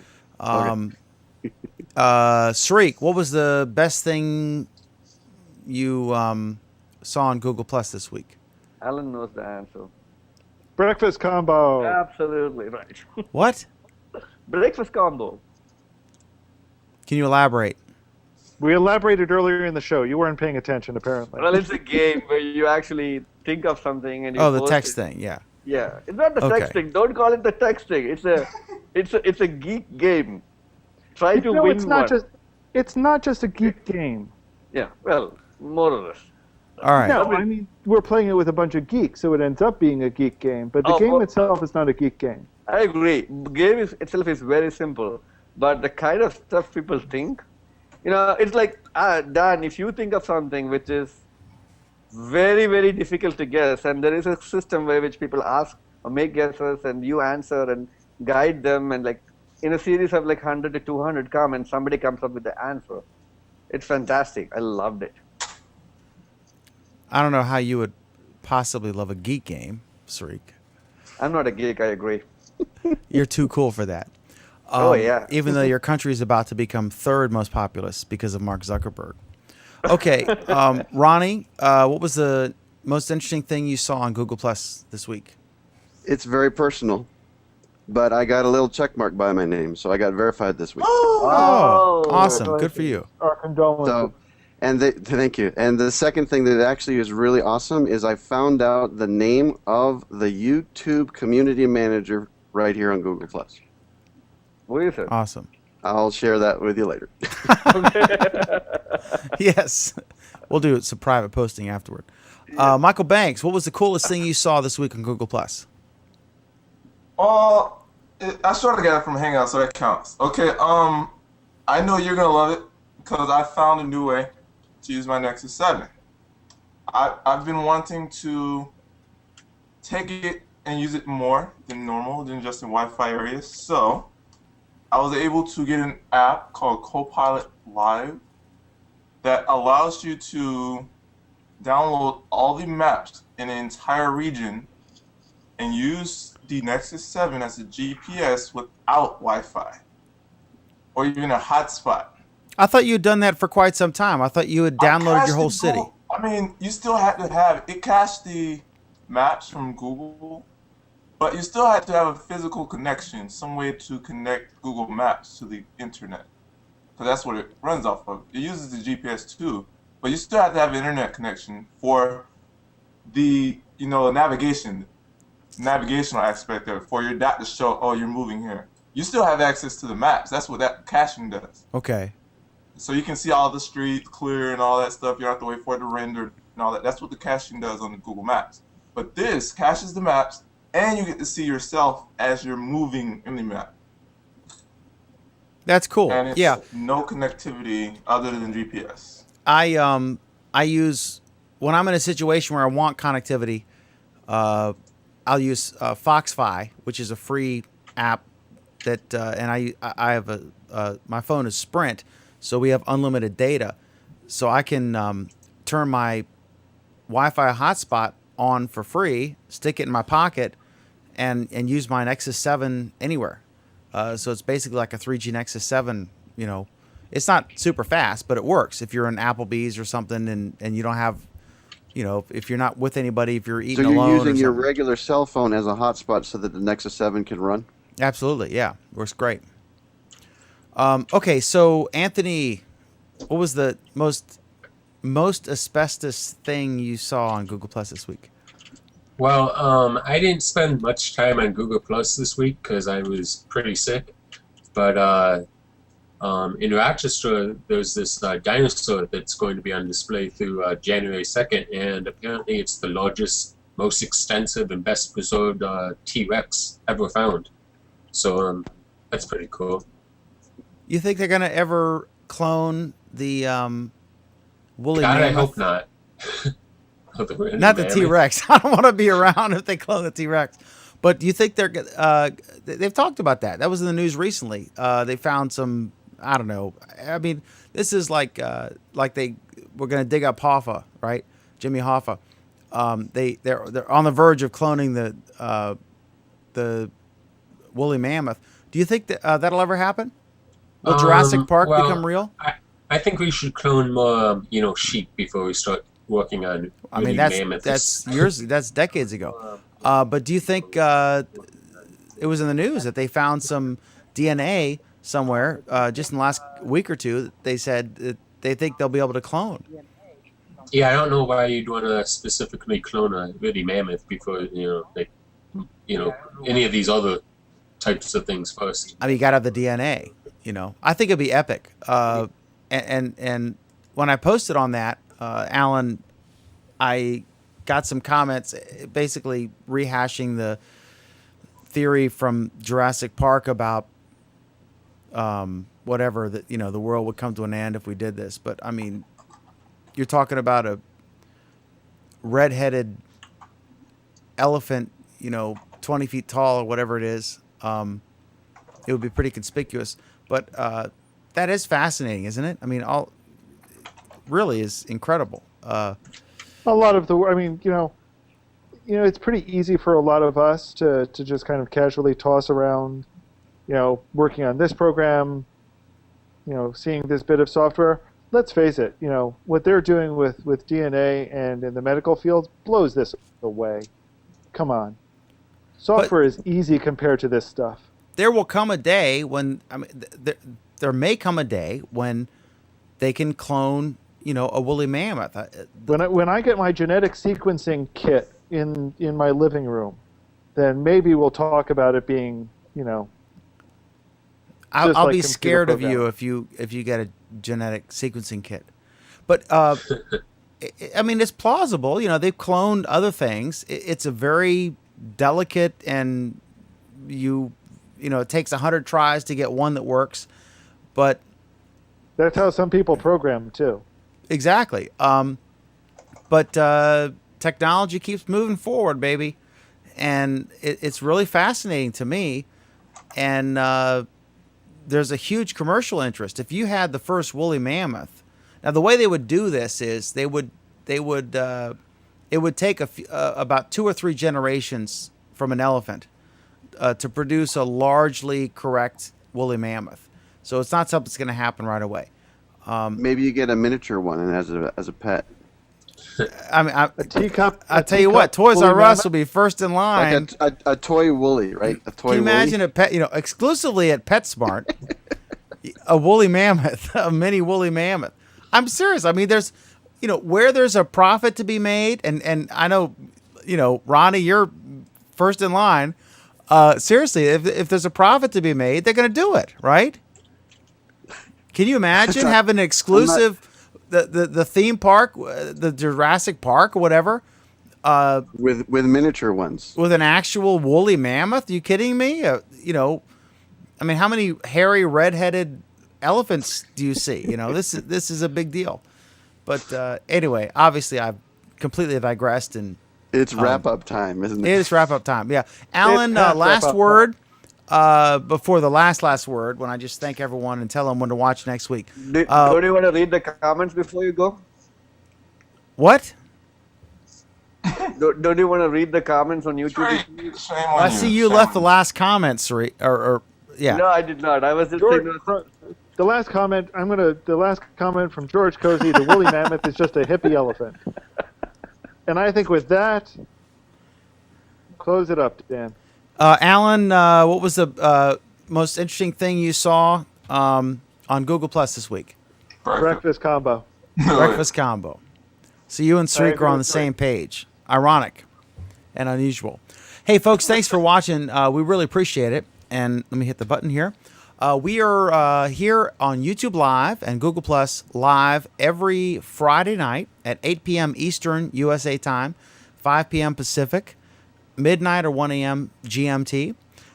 We appreciate you watching and commenting. We have viewers around the world. To the troll guy, I noticed as you trashed us, you continued to watch and comment, even though you said nobody was watching. So I guess you are an exception to your own rule. So anyway, okay. So thanks for watching, folks. We appreciate it.